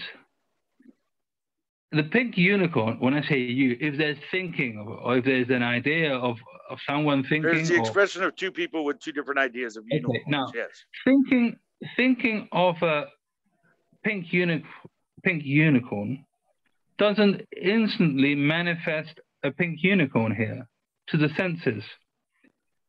That is why it's called thinking, because it doesn't manifest through the senses here now. I can repeat pink unicorn until I'm blue in the face, and a pink unicorn isn't going to appear here. I can think about God or Santa Claus, or I can think about gravity or whatever, and it's not here. It's not here apparent to the senses. It's not here. And so whatever's not here coming through the senses, by definition, is what I call thinking. Imagination. Well, there is no senses, and there is no thinking. There is no individual thinking, no individual senses, but there is a sensing and thinking appearing within this manifestation, or whatever you want to call this. But yeah, so it's not that there's an individual that can conceive of anything. It is there's not an individual, but there doesn't have to be an individual. Right. So the concept of individuality. Conclusion. Yes, but there doesn't have to be an individual for the mind to reach conclusion. So you may say that you have no so now we're going back to mind. Okay. Yes, we have no definition of mind. We have no definition of thought. We have no definition of consciousness. We have no definition of duality or non-duality. So this is not individuals conceiving of things. No, that's just not what's happening. Exactly. So the definitions of what you're saying have no meaning. And so to conceive of something would imply that you have some kind of thought process. Definitions have meaning to the maker of definitions, which is the mind. Right. But if you say there's no seeing, you can perfectly say there's no seeing, and I could say take your glasses off and see if it makes any difference to the seeing, and you would know exactly what I'm talking about. You would know exactly. You wouldn't. Yeah, but that doesn't. That. You see, but Howard, it's logic we're using here. It's thinking. Logic is thinking. Thinking is logic. Yeah, but the senses like thought arise. Okay, they arise from nowhere. It is not source. There's no source for sense or thought. It is a sourceless arisal or arrival, or whatever you want to say, of this apparent story of individuals that have senses and feel pain or pleasure and have wills and choices and all of these things. You are saying or adding some kind of reality to that story, whereas I am saying that none of this is actually happening. It is appearing to happen, but not happening as it appears. At the end of the day, what I'm saying is that neither my story, whatever that is, or your story makes any difference. Well, yeah, of course. I mean, there's no difference to be made. It is the totality, but it's not conceptual. But that is, I mean, by definition, it's not conceptual. See, we're speaking in English, right? I could start speaking Spanish to you, and then you wouldn't understand the word. So we need to agree. We need to agree on ideas and labels and language and. What is your definition of concept? a concept. Well, I like to use the word con/cept. Okay. Now, So, concept is anything which is created by the mind, which is by thought. Let's say, let's create it in thought. okay. Now, So for instance, if you've got a wristwatch to keep time, right? That would be a concept and a belief in one as well, because why would you need a wristwatch or any clock in your house if there isn't a belief in the concept or idea of time? Now, can you show me time? Show me, where's time? Can you show it to me? there is no time. You can't. So there is a concept of time and the belief in it if you use a wristwatch. And it's practical for the mind. For this dream, it's practical. For the scale of reality of the individual in separation on Earth. It's practical, yes. And there's no need to negate that. What I'm saying is that there's no need to negate that. Right. So non-duality, if we can wrap this up, isn't going to help you if you lose your bed. Non-duality right. isn't going to help you if you don't have food to eat, right? Right. Even if it's if this is Maya or not really happening, blah blah blah, it isn't going to make any difference. Well, see, the reason why I say it's not really happening is because, as we have discussed already, it's not a time or a place, right? It's this here now is the appearance of a succession of events happening. There's individuals thinking and speaking, right? But that's not really happening, right? So it does and does not happen. It is and is not. To know it's not really happening, to know that as knowledge, for who is that valuable or useful? Well, that's irrelevant. I mean, there's nobody here. So if it's irrelevant, why do we keep hammering these ideas of is and isn't, it's not really happening, it's apparent, blah, blah, blah?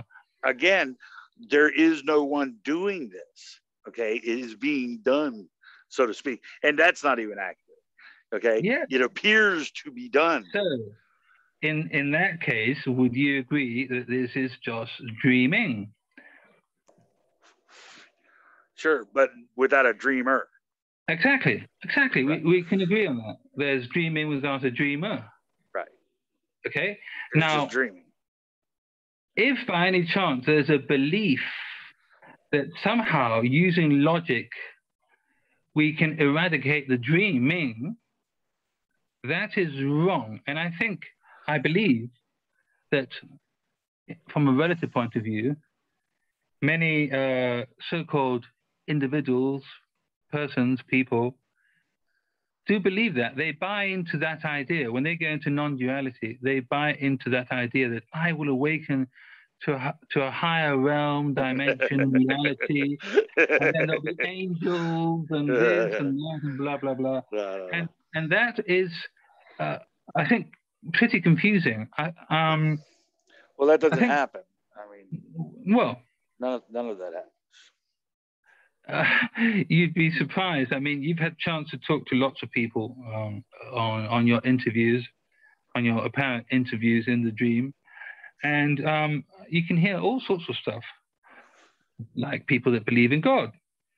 Surely you've met apparent people that believe in God, yes. And you're actually willing to go into a conversation with them about their belief in God. Yes. Oh, it's their belief in God. And what I'm saying is that there's a lot of belief in what's said about non-duality, because there's many different flavors and interpretations of non-duality. That's true. And I think that at the end of the day, if there is any sort of awakening for no one, or maybe for the thinking chatterbox process, is that whatever is going on in the chatterbox, in the thinking, is completely irrelevant and not to the case of what's happening, of what this instant manifestation. That is what I think most people allude to when they say that, like Tony Parsons or the Buddha or whoever, you know, I think that's what they allude to, that all the time the mind is mesmerized with its own thinking, and it's using that bandwidth of attention. And at some point, that it's like a conceptual energy. Let's call it an energy, although I don't like the word energy because nobody knows what energy is. But let's use energy for the time being. That energy dissipates. That conceptual energy, that thinking, at some point dissipates, and it liberates bandwidths for other forms of knowing which are not conceptual. It's not seeing is knowing. It's not conceptual knowing. It's a form of knowing. Tasting, touching, smelling. The senses are forms of knowing. And then there's conceptual knowing, which is thinking. And conceptual knowing takes a lot of bandwidth. I can't find a better word. I just call it bandwidth. I think I understand what you're saying. You're going the other way with it, and I understand. It's eating up thinking.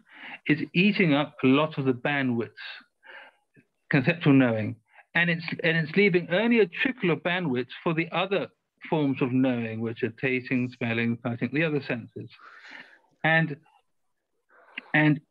there is a knowing that this is the case. And that's where it takes us to non-duality. And I think it's framed into a teaching, pointers, that what they're saying is, look, there's too much conceptual knowing, which is okay if you want to make an omelette, it's okay if you want to do your job right, etc., etc. But what about all the other forms of knowing? And I know this is conceptual. I'm just putting across an idea. And people that have apparently awoken.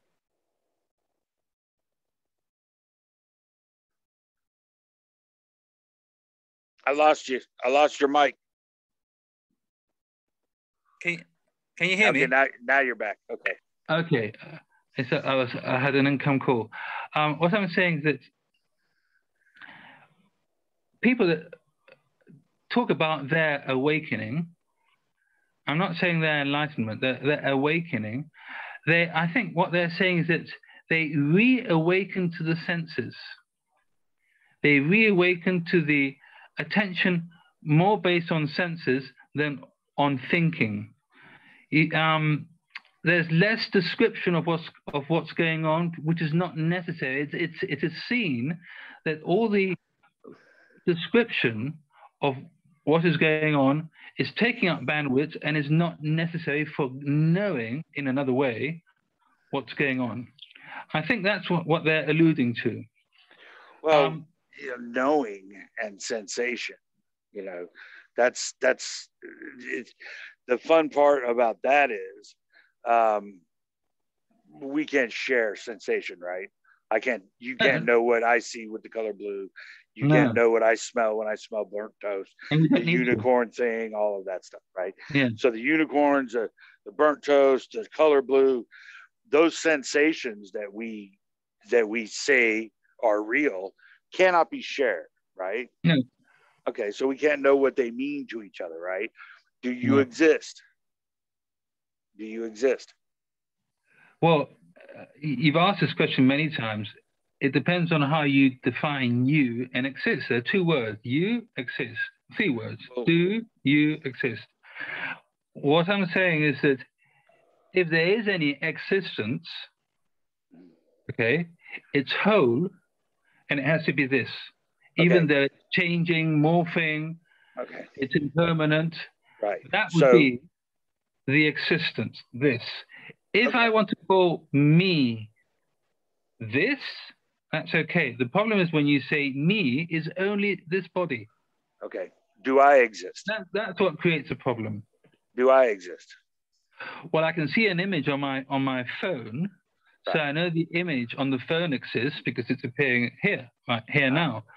Now, is there a real Howard behind this image living in the USA? Mm-hmm. Imagination would say there is. Okay. But Well, it's not appearing here as a bigger version, a flesh version of Howard. I cannot know that. so It's what not is sensation? sensation is, let's put it this way. Senses is a way that the mind has labeled experience.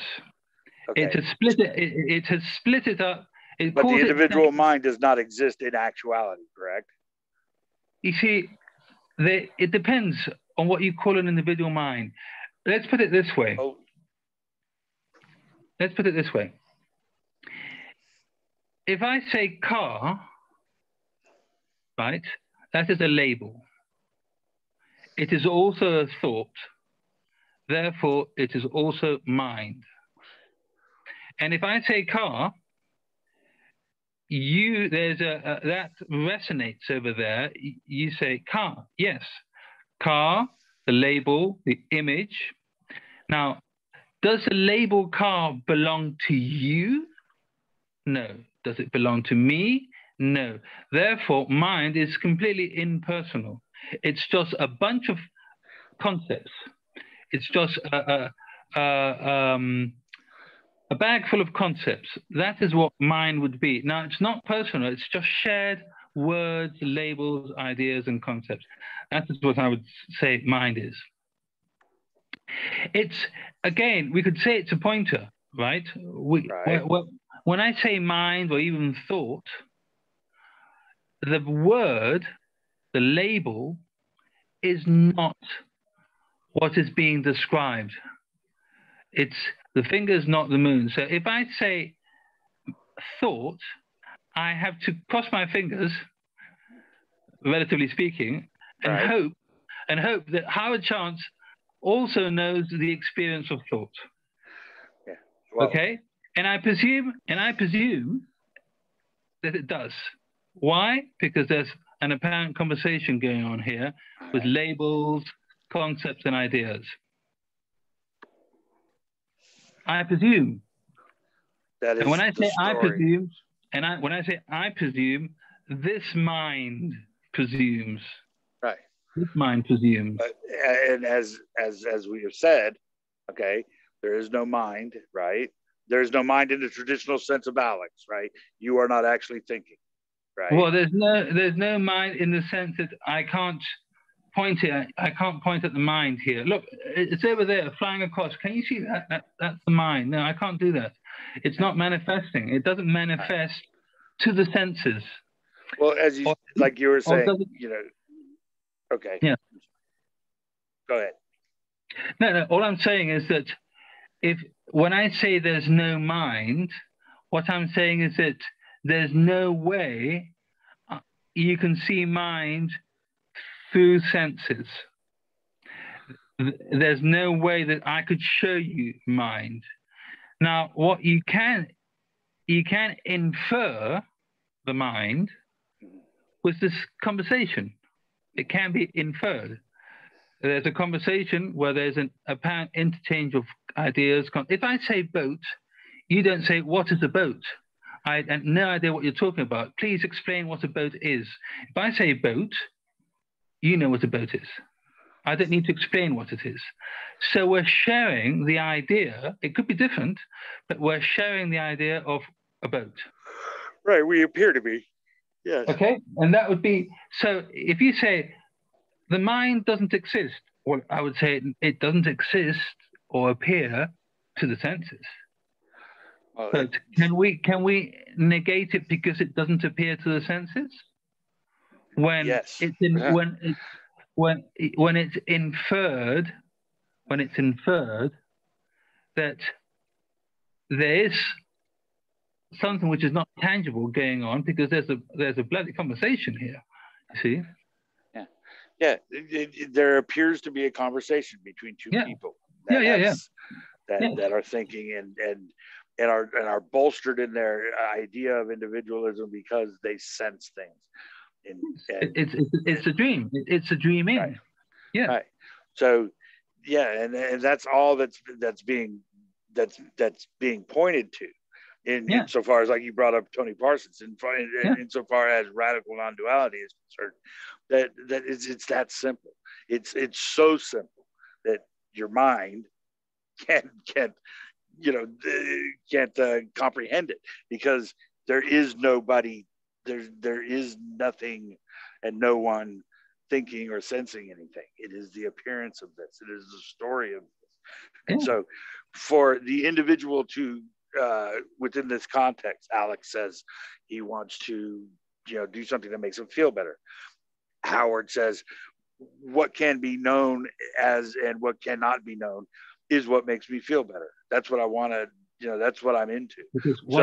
But that story is predicated on the illusion that there are two people here talking, that there are two individuals. So that is, there is no one thinking, there's no concept, there's no object, there's no subject. No, there is no one thinking. But what I'm saying is that concepts and ideas apparently can be shared.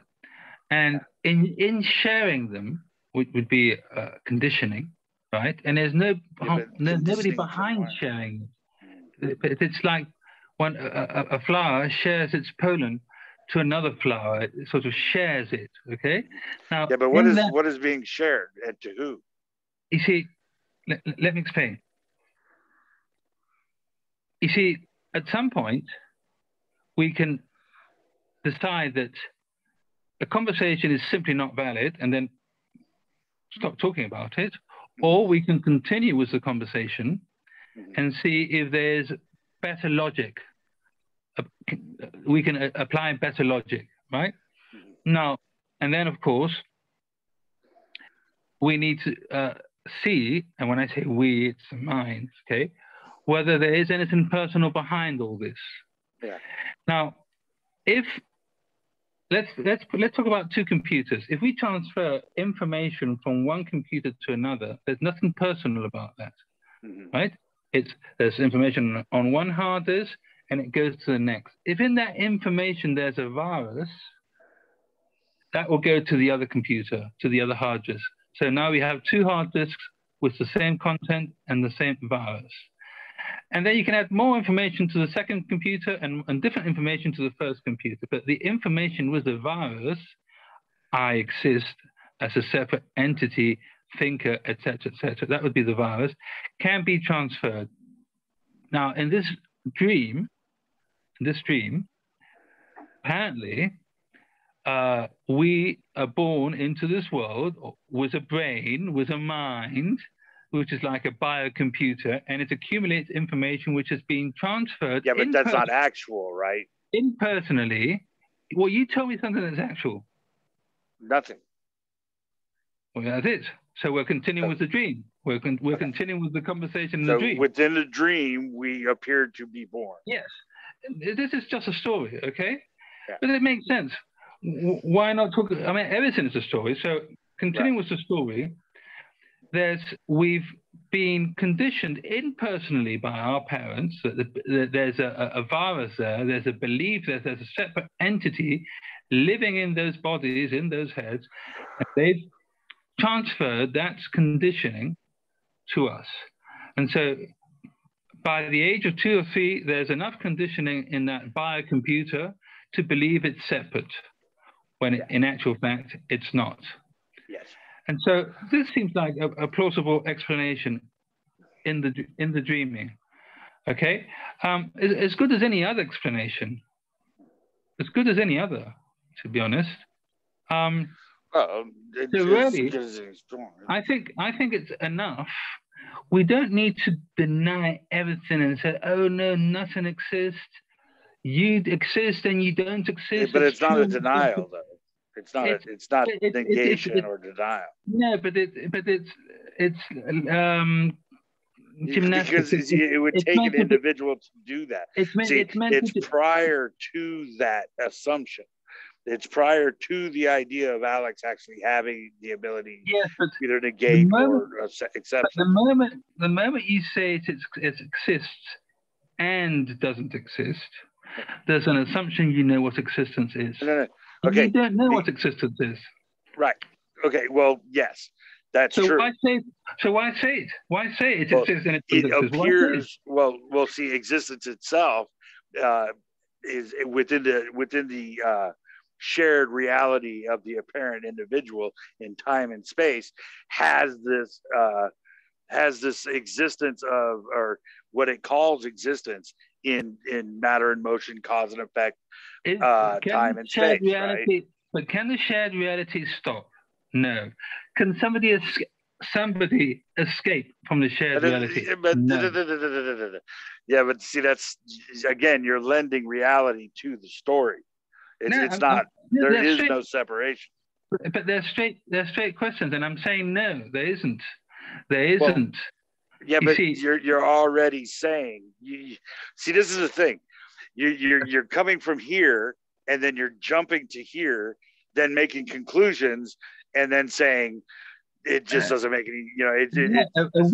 When you say something that exists and doesn't exist, yes, you're again jumping to the conclusion that there is an existence. Okay, that there is an existence at all. When you don't know what existence is. So if you don't know what existence is, you don't know what non-existence is either. It's just words coming out. I'm not saying that. You say it exists and it doesn't exist. I've heard you say that many times. Yes, it does and does not exist. It doesn't take you anywhere. Well, it doesn't have to take me anywhere. There's no place to go. Birds chirping. Yeah, birds chirping. Exactly. Well, exactly. Yeah. That's what, and so my conclusion, and that's when we started off this conversation, my conclusion is that all this chatter about non-duality, it exists and it doesn't exist, you're not here, you are here, it's real, it's not real, it's a dream, it's not a dream. Right. We're still in the dream. It's still dreaming. It's still mumbo jumbo going on somewhere. And another thing I'm saying is that it apparently happens that all this conceptual energy, thinking, or whatever you want to call it, whether you say it exists or it doesn't exist, which would be more thinking, apparently can drop the stirring of thinking.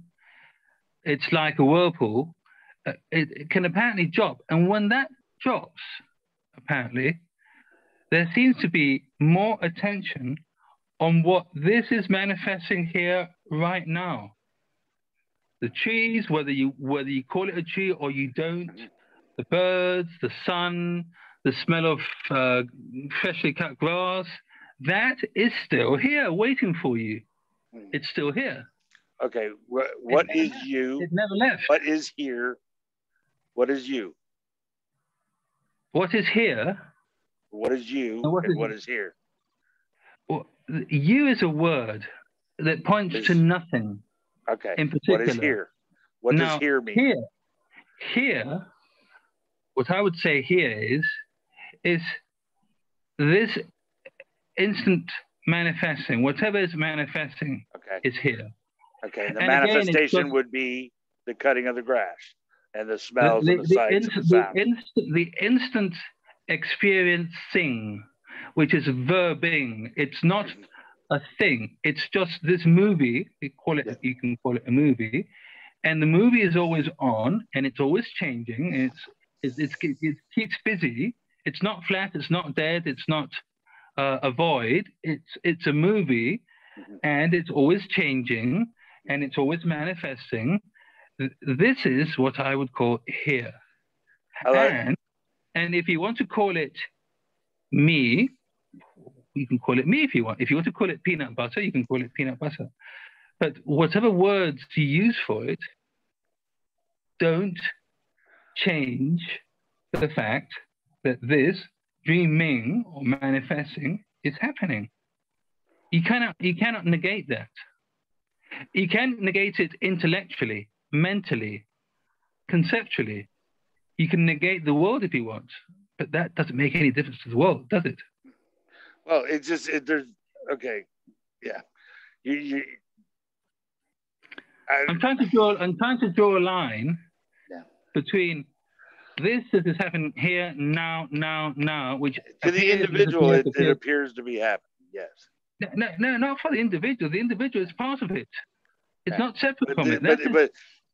But see, in It order was for never this to separate be, from it. That is an idea. That it's but separate in from it. order for it to be considered a happening, for example, like something is happening, in order for that to be true, there would have to be something other than than what is appearing. So this appearance of a here and a now relative to no position is not happening in a cycle of events. So that's why it's happening, not happening. That's why it appears to be a reality, but it's not a reality. Reality in the traditional sense. And yes, it's true that none of these things have definitions.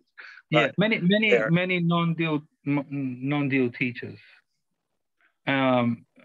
give the example of the TV screen, right? So the image on the TV screen is not separate in any way. It's one whole image. It may appear that it's separate if you have words for each of the apparent patterns. Oh, there's a pattern, and that pattern is a body because I have learned that this is a body. And that pattern over there is a car because the mind has learned that is a car, and so on. But the image, they're just words, labels. But the image in itself is one image.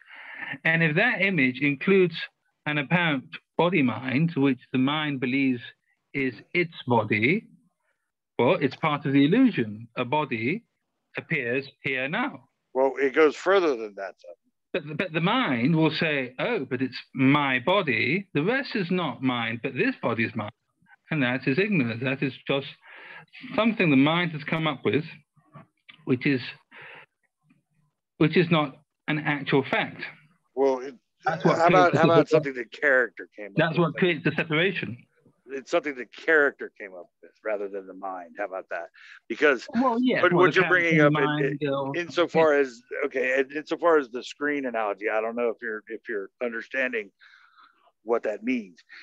In that the movie, okay, the screen itself, what they're alluding to is that the characters in the screen, okay, they are playing a part that they themselves don't know that they're a character.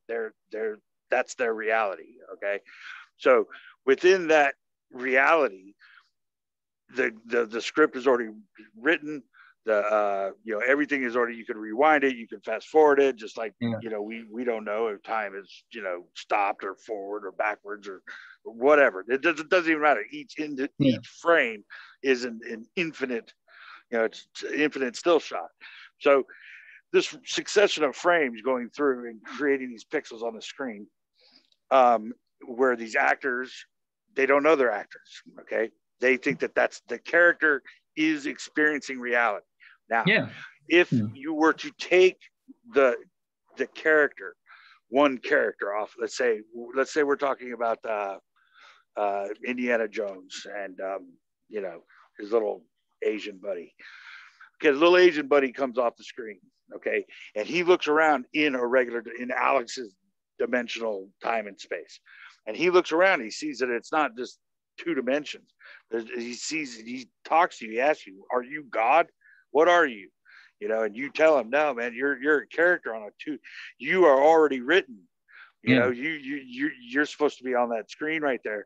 And now, you're a TD or a 2D image of a character about a reality. Okay. And so he says, what? So my reality isn't real? No, it appears real to you in the character as a character, but no, it's not real as a totality. And so the little guy goes, oh my God, he jumps back on the screen. Now he apparently knows that he just experienced something, right? That there are other dimensions rather than the little 2D dimension that he's experiencing, or the 1D dimension, or whatever it is. And he tries to tell Indiana Jones, there are other dimensions. There are other ways. This is not real. This dimension doesn't exist. It's a representation of a reality. But he can't say that because it's not in the script. Okay, Indiana Jones can't hear it because it's not in the script. You see, so it's that paradoxical in that you can't leave your body and go to another dimension, and like you were talking about the big spacey ship. You go into another, 8-dimensional, 64-dimensional reality where some other being is trying to tell you that, what you're experiencing is just a 3D representation of time and space. You can't leave the body, you are a character there. So when you come back into this after the shift and you try to tell everybody what has happened, they say, oh, you're just being conceptual. But you're saying no, this isn't real. You can't leave the body because you were never in the body. Well, see, but that doesn't have anything to do with what I just said. No, but the idea that you're in the body is exactly that, an idea. Right, but you're not a body. See, that little guy that came off the screen there, he's not an actual body, right? Just like you are not an actual body. Okay, that is the analogy. You see, I think it was Nisargadatta. I think you've read about him. Nisargadatta? Yeah. Right. Now, what he said, and I think it has a lot of validity, is that the problem is you're either everything or nothing. But the problem is when you believe you're just a part, a separate part. That's a problem. So whether you believe you're nothing or whether you believe you're everything, well, that's okay. The problem is, no, I'm just a part of it, knowing all the rest. That is the main illusion. The main illusion. You just want part of it, but you don't want all of it. Okay. Well, well, that doesn't make me. I mean, remember, it's a pointer. Okay, they're all pointers. Some resonate and some don't resonate. They're just pointers. Right. That pointer of I am that and all of this kind of thing. Other than I am that, it's a pretty good. It's a pretty good phrase. I mean, it doesn't mean anything. I mean, you could say I am that, I am everything, I am nothing. It means absolutely nothing. I mean, absolutely nothing. So because it comes from the limitations. Words, language, it comes from the limitations of thinking. And thinking, it does have its limitations, you see. And so you need words to frame it some way. And so the words are always limited. Words simply cannot grasp this. You can't grasp this with words. Right. And you use words for logic. You use words for reasoning. You use words for affirming, and you use words for negating. You use words for everything, for communication. Well, in this way, I agree with you. But the duplicity of words, having as it relates to the individual, saying that something is beyond words, or something, or something, there is something that cannot be labeled. Okay, that and that is what is the real. What is cannot be labeled duplicitously. But that even within itself is the concept of the individual that thinks that it can know a reality or know or even glimpse of what is. There is absolutely no I mean, there's the appearance of this reality, but it's not reality as it appears. That's the only way I can say it. But, well, I mean, when you said before, does you exist? What does here exist, etc.? Well, the way I would frame it or say is that you exists as an idea. Okay. Now, can you show me this idea? Can I see it through my senses? No, it's an idea. So it exists as a concept, as an idea. You're just not going to see it the same way I'm not going to see a pink unicorn anytime soon. I can have an idea of it. It exists as an idea, but I'm not going to see it through my senses. That is a distinction that is, I think it's a practical distinction. Whether it's real or not, I think it's a practical distinction in the dream.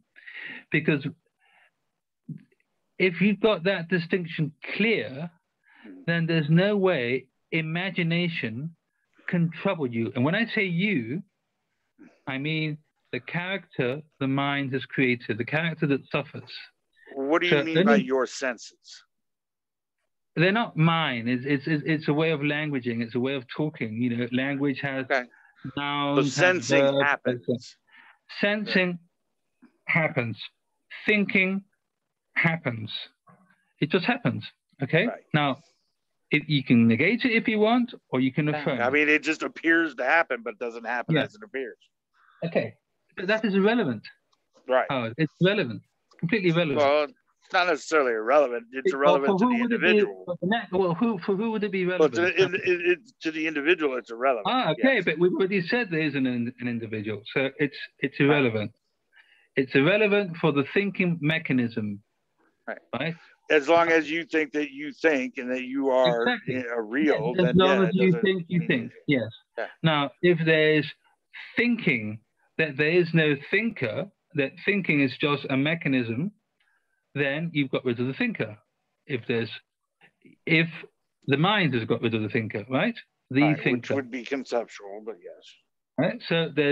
So they're thinking. Now, the problem is the mind thinking conceptualizes a thinker who is the sufferer of a separate world and the sufferer of thinking, the sufferer of emotions, the sufferer of the life, etc., etc., etc.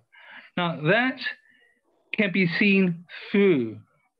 It can be seen through that it's not correct.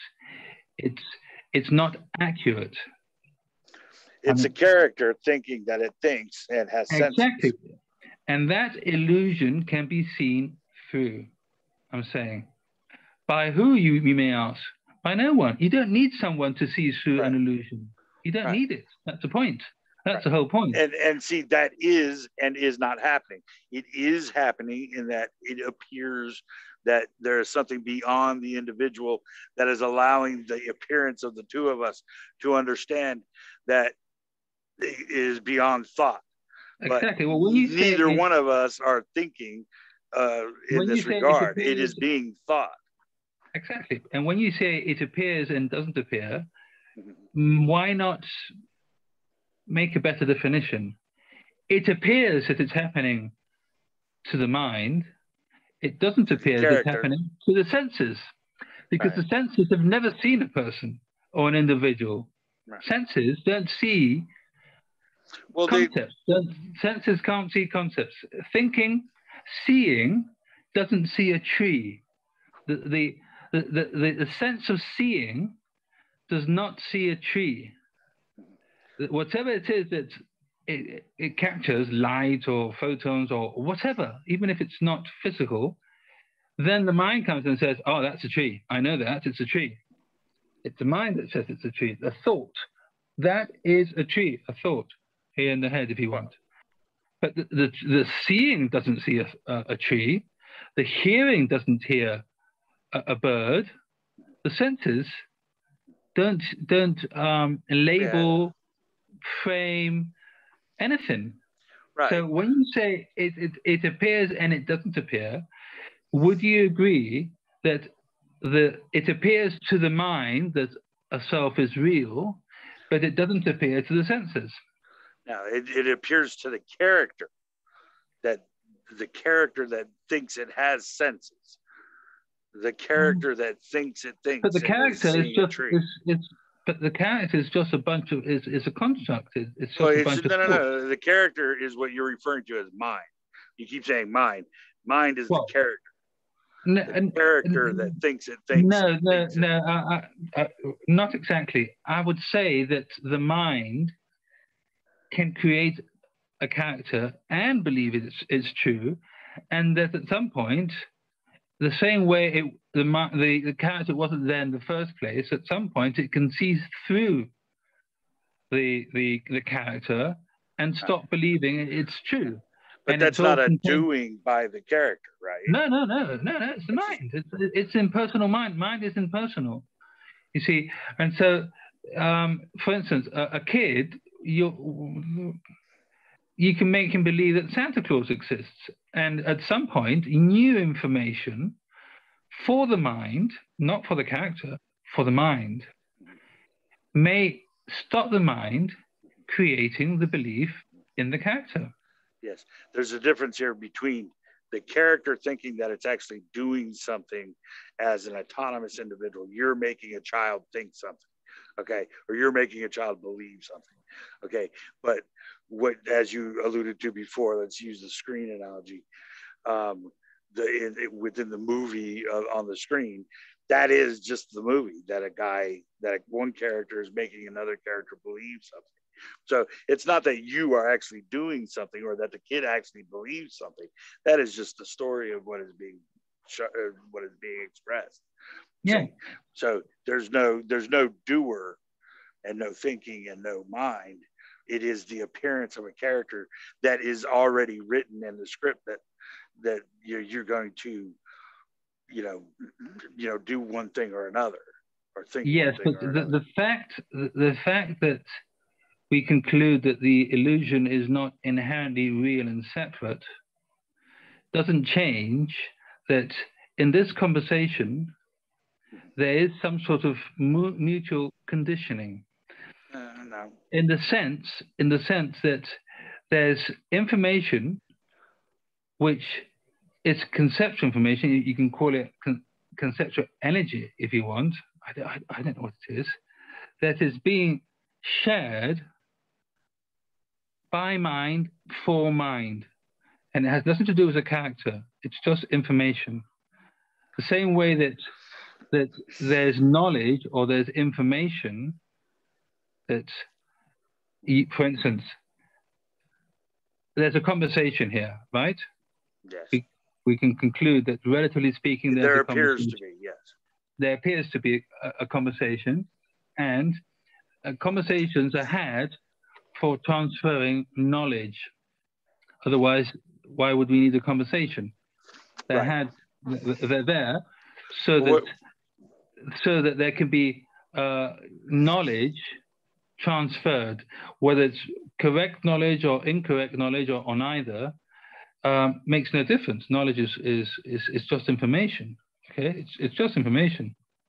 In regards to me being able to fix something, I might have to ask you or take a picture with the damn. I'd be like, Alex, how do I take pictures of pretty girls?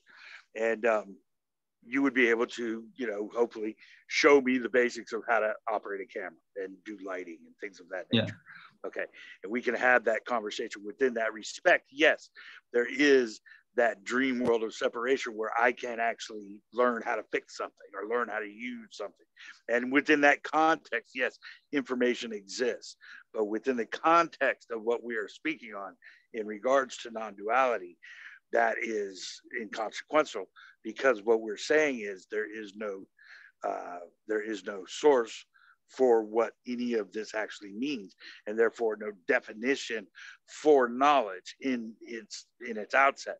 We cannot know whether our memory is in fact accurate. We cannot know that there is time or space. We cannot know that consciousness is actually giving a rendition of a reality. And there's no need to. Exactly. Okay, well, not only is there no need to, there just isn't. It's just not it's not a knowledge. It's not something that you can obtain or reject. It just is what is. I mean, it's not that you and I are trying to tell a story about a source. We're both agreeing that there is no source. So without that objective reality of a source, there is no collectible accumulation of knowledge in its objective sense, because we have no foundation for a reality in which to make something true or false. And so knowledge itself is a concept or a belief within the individual character that thinks it thinks and is in a world of separation, and that thinks that there is a universe that exists beyond immediate experience. Now, all of that is predicated on testable results within the foundation of that separation, the foundation of senses. I see a tree. I can learn about things. I can exchange information with my friend. This is all predicated on the basic, and even it's not even true to say, but assumption that, yeah, we don't really need a source. I mean, we don't have a source, but we don't really need it to to believe the story that we're in. Yeah. We don't know it's true, but it's helpful to just roll with it. And yet, that's what apparently, you're suggesting. But that doesn't change the fact that it's not real. No, it doesn't. And yet, without imagination, which is thought, we wouldn't be having this conversation, because why would I want to speak to and listen, why would I want to speak to a telephone for 4 hours unless there's imagination, the idea, the belief that there's somebody else, somewhere else, listening to these words? You see, don't you just see what you just said, though? You just said, okay, that's all predicated on the imagination, although we don't think and we have no minds. No. So what you're doing is you're jumping from the appearance of the two of us, just appearing to be separate, and now you are adding the I guess the assumption that you have an imagination and that is valid in some way. You're not getting it. You appear to be thinking, but you're not. No, I'm saying, listen, let's forget about the person herself. You just said it. No. Who's saying you? You just said it is predicated on the imagination. Your imagination. No, I didn't say my imagination. Why else would you want to do this, you said? No, there is imagination. There's just not somebody that has imagination. Well, and I'm saying, so what does that mean? I'm saying that imagination is the dreaming, is the idea that two separate selves can have a 4-hour-long conversation over a phone and actually go anywhere or get anywhere. You see, you keep on jumping to the assumption that there's a person, and you keep on negating it, which is, you see, why do you keep on negating this person? I'm not negating anything. Aren't we over that now? By now, but I'm not negating anything. Okay, so now what I'm saying is that if we talk about imagination, you say, oh, but there's a you that imagines. I never said I imagine. I never said that. You play the video again later on. Do you understand the distinction? I mean, aside from the fact that I keep misunderstanding what you're saying, do you understand the distinction between we are being expressed and we are expressing ourselves? Do you understand the difference between those two things? Yes, everything is being expressed. Okay. Including ideas about imagination, including ideas about free will, including everything. That one thing doesn't negate the other. This is, I said it before, it's an end product. It's finished, it's polished, it's ready to manifest. But what I'm saying is that, and I've always I keep on referring to the dreaming, because this is still the dreaming. Verbing, yeah. Verbing, dreaming. Okay, so what I'm saying is that there is imagination without an imaginer. There is imagination without a separate character. So you're more of a verb than a noun. Well, of course. Yes. Well, of course. Okay. Well, I can agree with that. Yes.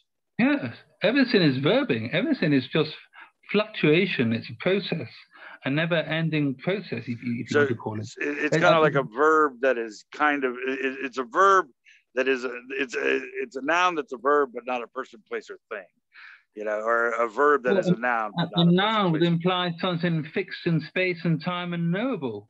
Right, but it's not a person, place, or thing. It's like you have an identity of Alex as a noun, but you're actually a verb as the appearance of an Alex. Well, yes, because I mean, if we have the same conversation tomorrow in the dream, there might be a completely different outcome, because this is constantly in flux. It's constantly changing. Everything is changing. So, all I'm saying is that, relatively speaking, in the dream, of course we can talk about imagination, and we can talk about imagination with a person imagining. Of course we can. Why not? I'm not the bat or the ball. I'm the energy, I'm the energy that made the ball move. I don't know. Anyways, change. But you brought up change quite a bit. yes, but in any case,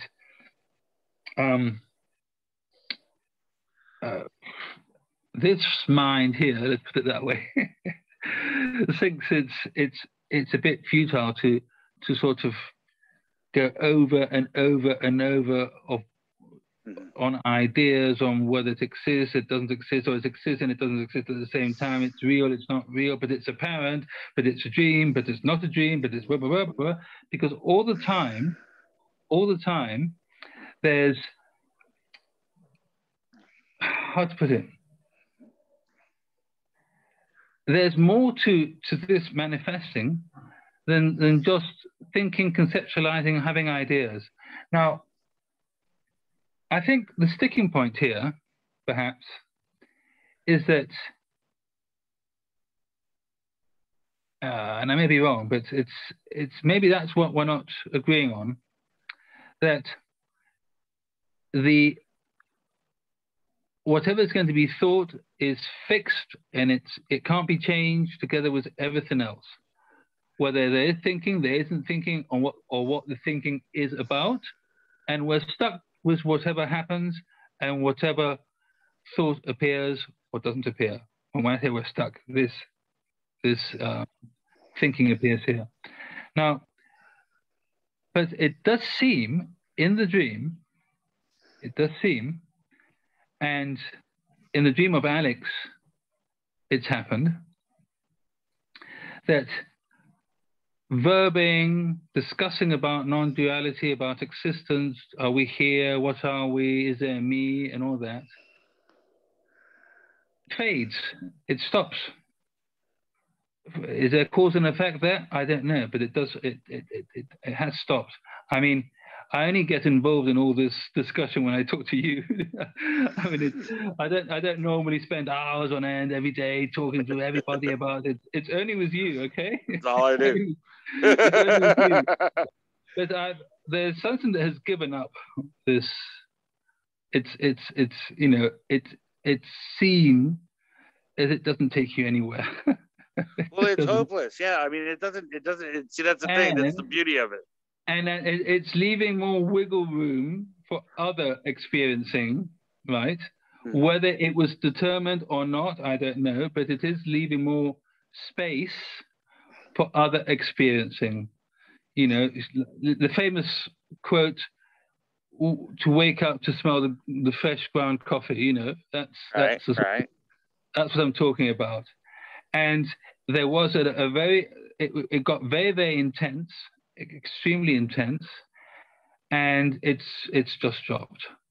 And yes, if you tickle my mind, and we can go on to all these discussions and have long conversations, blah blah blah. But on a daily basis, it's not here anymore. Right. Is that a character speaking? Who cares? Yeah, I really don't care. What is it? So here's something that I get what you're saying. Okay. Let me ask you this. What is it that you, so you're saying that,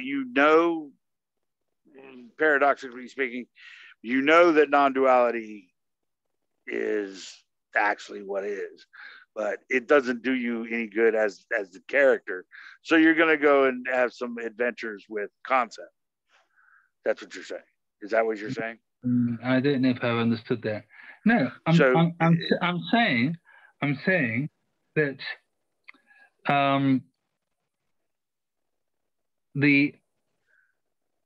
in this manifestation to the character Alex, if you will, although I don't think it makes any sense to say that, but there's too much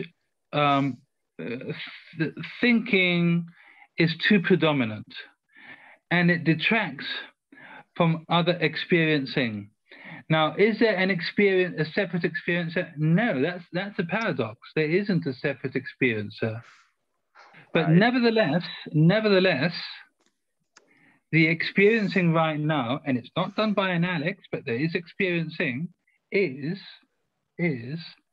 that having having been very intense, the mind in non-duality concepts and so on, the actual mind or the thinking has reached the conclusion that this is futile, completely futile. Yeah. It's taking neither the apparent you or the mind anywhere.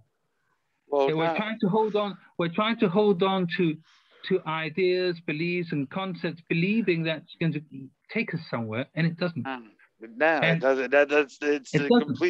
It's completely useless for an individual.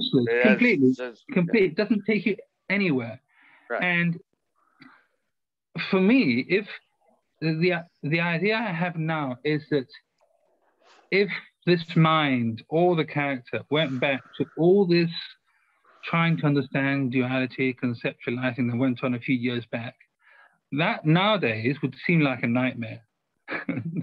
All this thinking about non-duality, is this a self and not a self? Is it true? Is it not true? Am I separate? That going back to that at this point would seem like an absolute nightmare, to be honest, because that is the actual energy of seeking. That is what seeking is, and it's not nice. Seeking is not nice for the character. Okay, and but that does drop. It seems to calm down. It seems to calm down, and it drops. And when that drops, you say, "Hey, wait a minute. There's still a lot going on here in the dream. You know, why not put attention on other stuff, which is fun?" Yeah. Well, there's absolutely no reason or rhyme to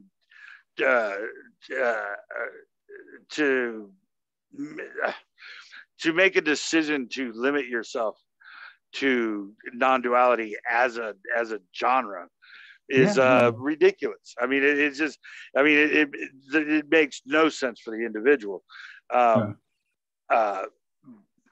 So the individual character or mind or whatever of Alex wanting to do other things is perfectly natural, and you know, why not? I mean, why not do whatever makes you happy? But but that is predicated on the assumption that Alex is actually making this decision. No, that is just what's happening. You are branching out into other things because there is, you know, for obvious reasons that you've already previously stated. So there's no reason to try to stay within a certain parameter of thought because you're not thinking. You're exactly. There's no one there. Yes, exactly. There's no one there to do it. Right. Now, the fact that there's no character thinking doesn't invalidate the idea that the actual thinking in and of itself can create an imagined better or worse illusion. The thinking in and of itself, you see, you don't need a blower for there to be wind. You don't need a rainer for there to be rain. And you don't need a thinker for there to be thinking. And what I'm saying is that some thinking patterns apparently are not as, let's call it, I don't know how to call it, I wouldn't say pleasant, but some thinking patterns are not desirable for the mind, for the thinking mind. The thinking pattern of losing your bed and whatever, right? You wouldn't say that's desirable. If anything, you'd say it wasn't desirable. Would you prefer to not have it? You said that the mind would say, "Oof, I would have preferred not to have that experience," but it did, because it happens automatically. It happens, and so whether there's a thinker or not, a mind at peace would seem to be preferable than a mind not at peace. Does me having a bed or not having a bed change the reality of the situation? I mean, does me thinking it sucks or not minding, does it matter at all? I mean, it just does not matter at all. It doesn't. In the great scale of things, nothing matters. But for the mind, not for the thinker, but for the mind, it does. Well, for the individual, yes. And so see, this is the fascinating part. You know, and I'm going to use loose language here, and I'm agreeing with you. You know, for me personally, I like to talk about what can and cannot be known, what is and is not actual. Like, I mean, that's just what I like to do. And now, as an individual, am I doing that, or is it just happening, expressing itself? It is expressing itself. Now, if I decided, or if it seemed like I decided to stop all this and just go and get into video games or something, so I'm going to go play video games. And I'm much happier playing video games because it's just, you know, I could just have fun with my friends and just play, and it doesn't matter. And you know, whatever. It doesn't matter that I believe that that is actually happening or not. I've just decided to stop talking about non-duality. I, in this character, decided to go and do something else. Now, I realize that that is very possible, but it's not me actually thinking or doing that. It is the expression of the character deciding to play video games rather than talk about non-duality. And that is, you know, what is happening, or what appears to be happening. Now, is it happening in a linear chain of events? Is it happening in time and space? No, it appears to be, so, but it's not. So it is and it is not. And so the reality of the situation that, you know, is not changed or diminished if you want to go walking in the park or do whatever you want to do that's going to make you happy. But just, you know, there will always be that acknowledgement that it's not really you doing it. You are being expressed as somebody who thinks that they're making a choice. But even in your case now, you're not even being expressed as somebody who thinks they're making a choice. You're just being expressed as somebody who doesn't care about this, that will take you nowhere, and are gonna go and have fun doing something else. But you're still being expressed, I agree with that, and not expressing it. I agree. I think I can't hear you. I'm going to have to call off. There you are. That acknowledgement is an acknowledgement which pertains to thought. It's the thinking that does the acknowledgement, the thinking. So again, there is no escaping. The thinking creates the thought, the thinker. The thinking can see through the thinker, yet the thinking continues, right? And it comes from no place and goes to nowhere, right? Yes, there's an idea in non-duality that the thinker will finally be freed from his thoughts. That is one of the main selling points of non-duality. Oh, you're going to have a blank mind, no more thoughts, etc., etc. Thinking continues, right? And thinking continues, but there's no self-thinking. No, yes, there never was. Yes, right. That's it. Yeah. So, Howard, I'm going to have to leave you because I've had 2 incoming calls which I need to get back to. I hear you, brother. Great fun as usual. I'm sorry if I was a little more combative this time. I might have been. I'm in a way combative. It is what it is, and it just shows what passion there is in these discussions, which is brilliant. I mean, I prefer passion than dispassionate, to be honest. Well, I love our conversations. This body mind being half Spanish prefers passion. Me being French, German, American is definitely into the passion. But honestly, man, I love where you're coming from. I love this discussion. I love talking with you, and I hope we get to do it again real soon. Yeah, so do I. It's great fun. Thanks, man. I really appreciate it, Alex. Have fun, man. Talk soon, brother. Bye-bye. All right, buddy. Bye, man. Cheers.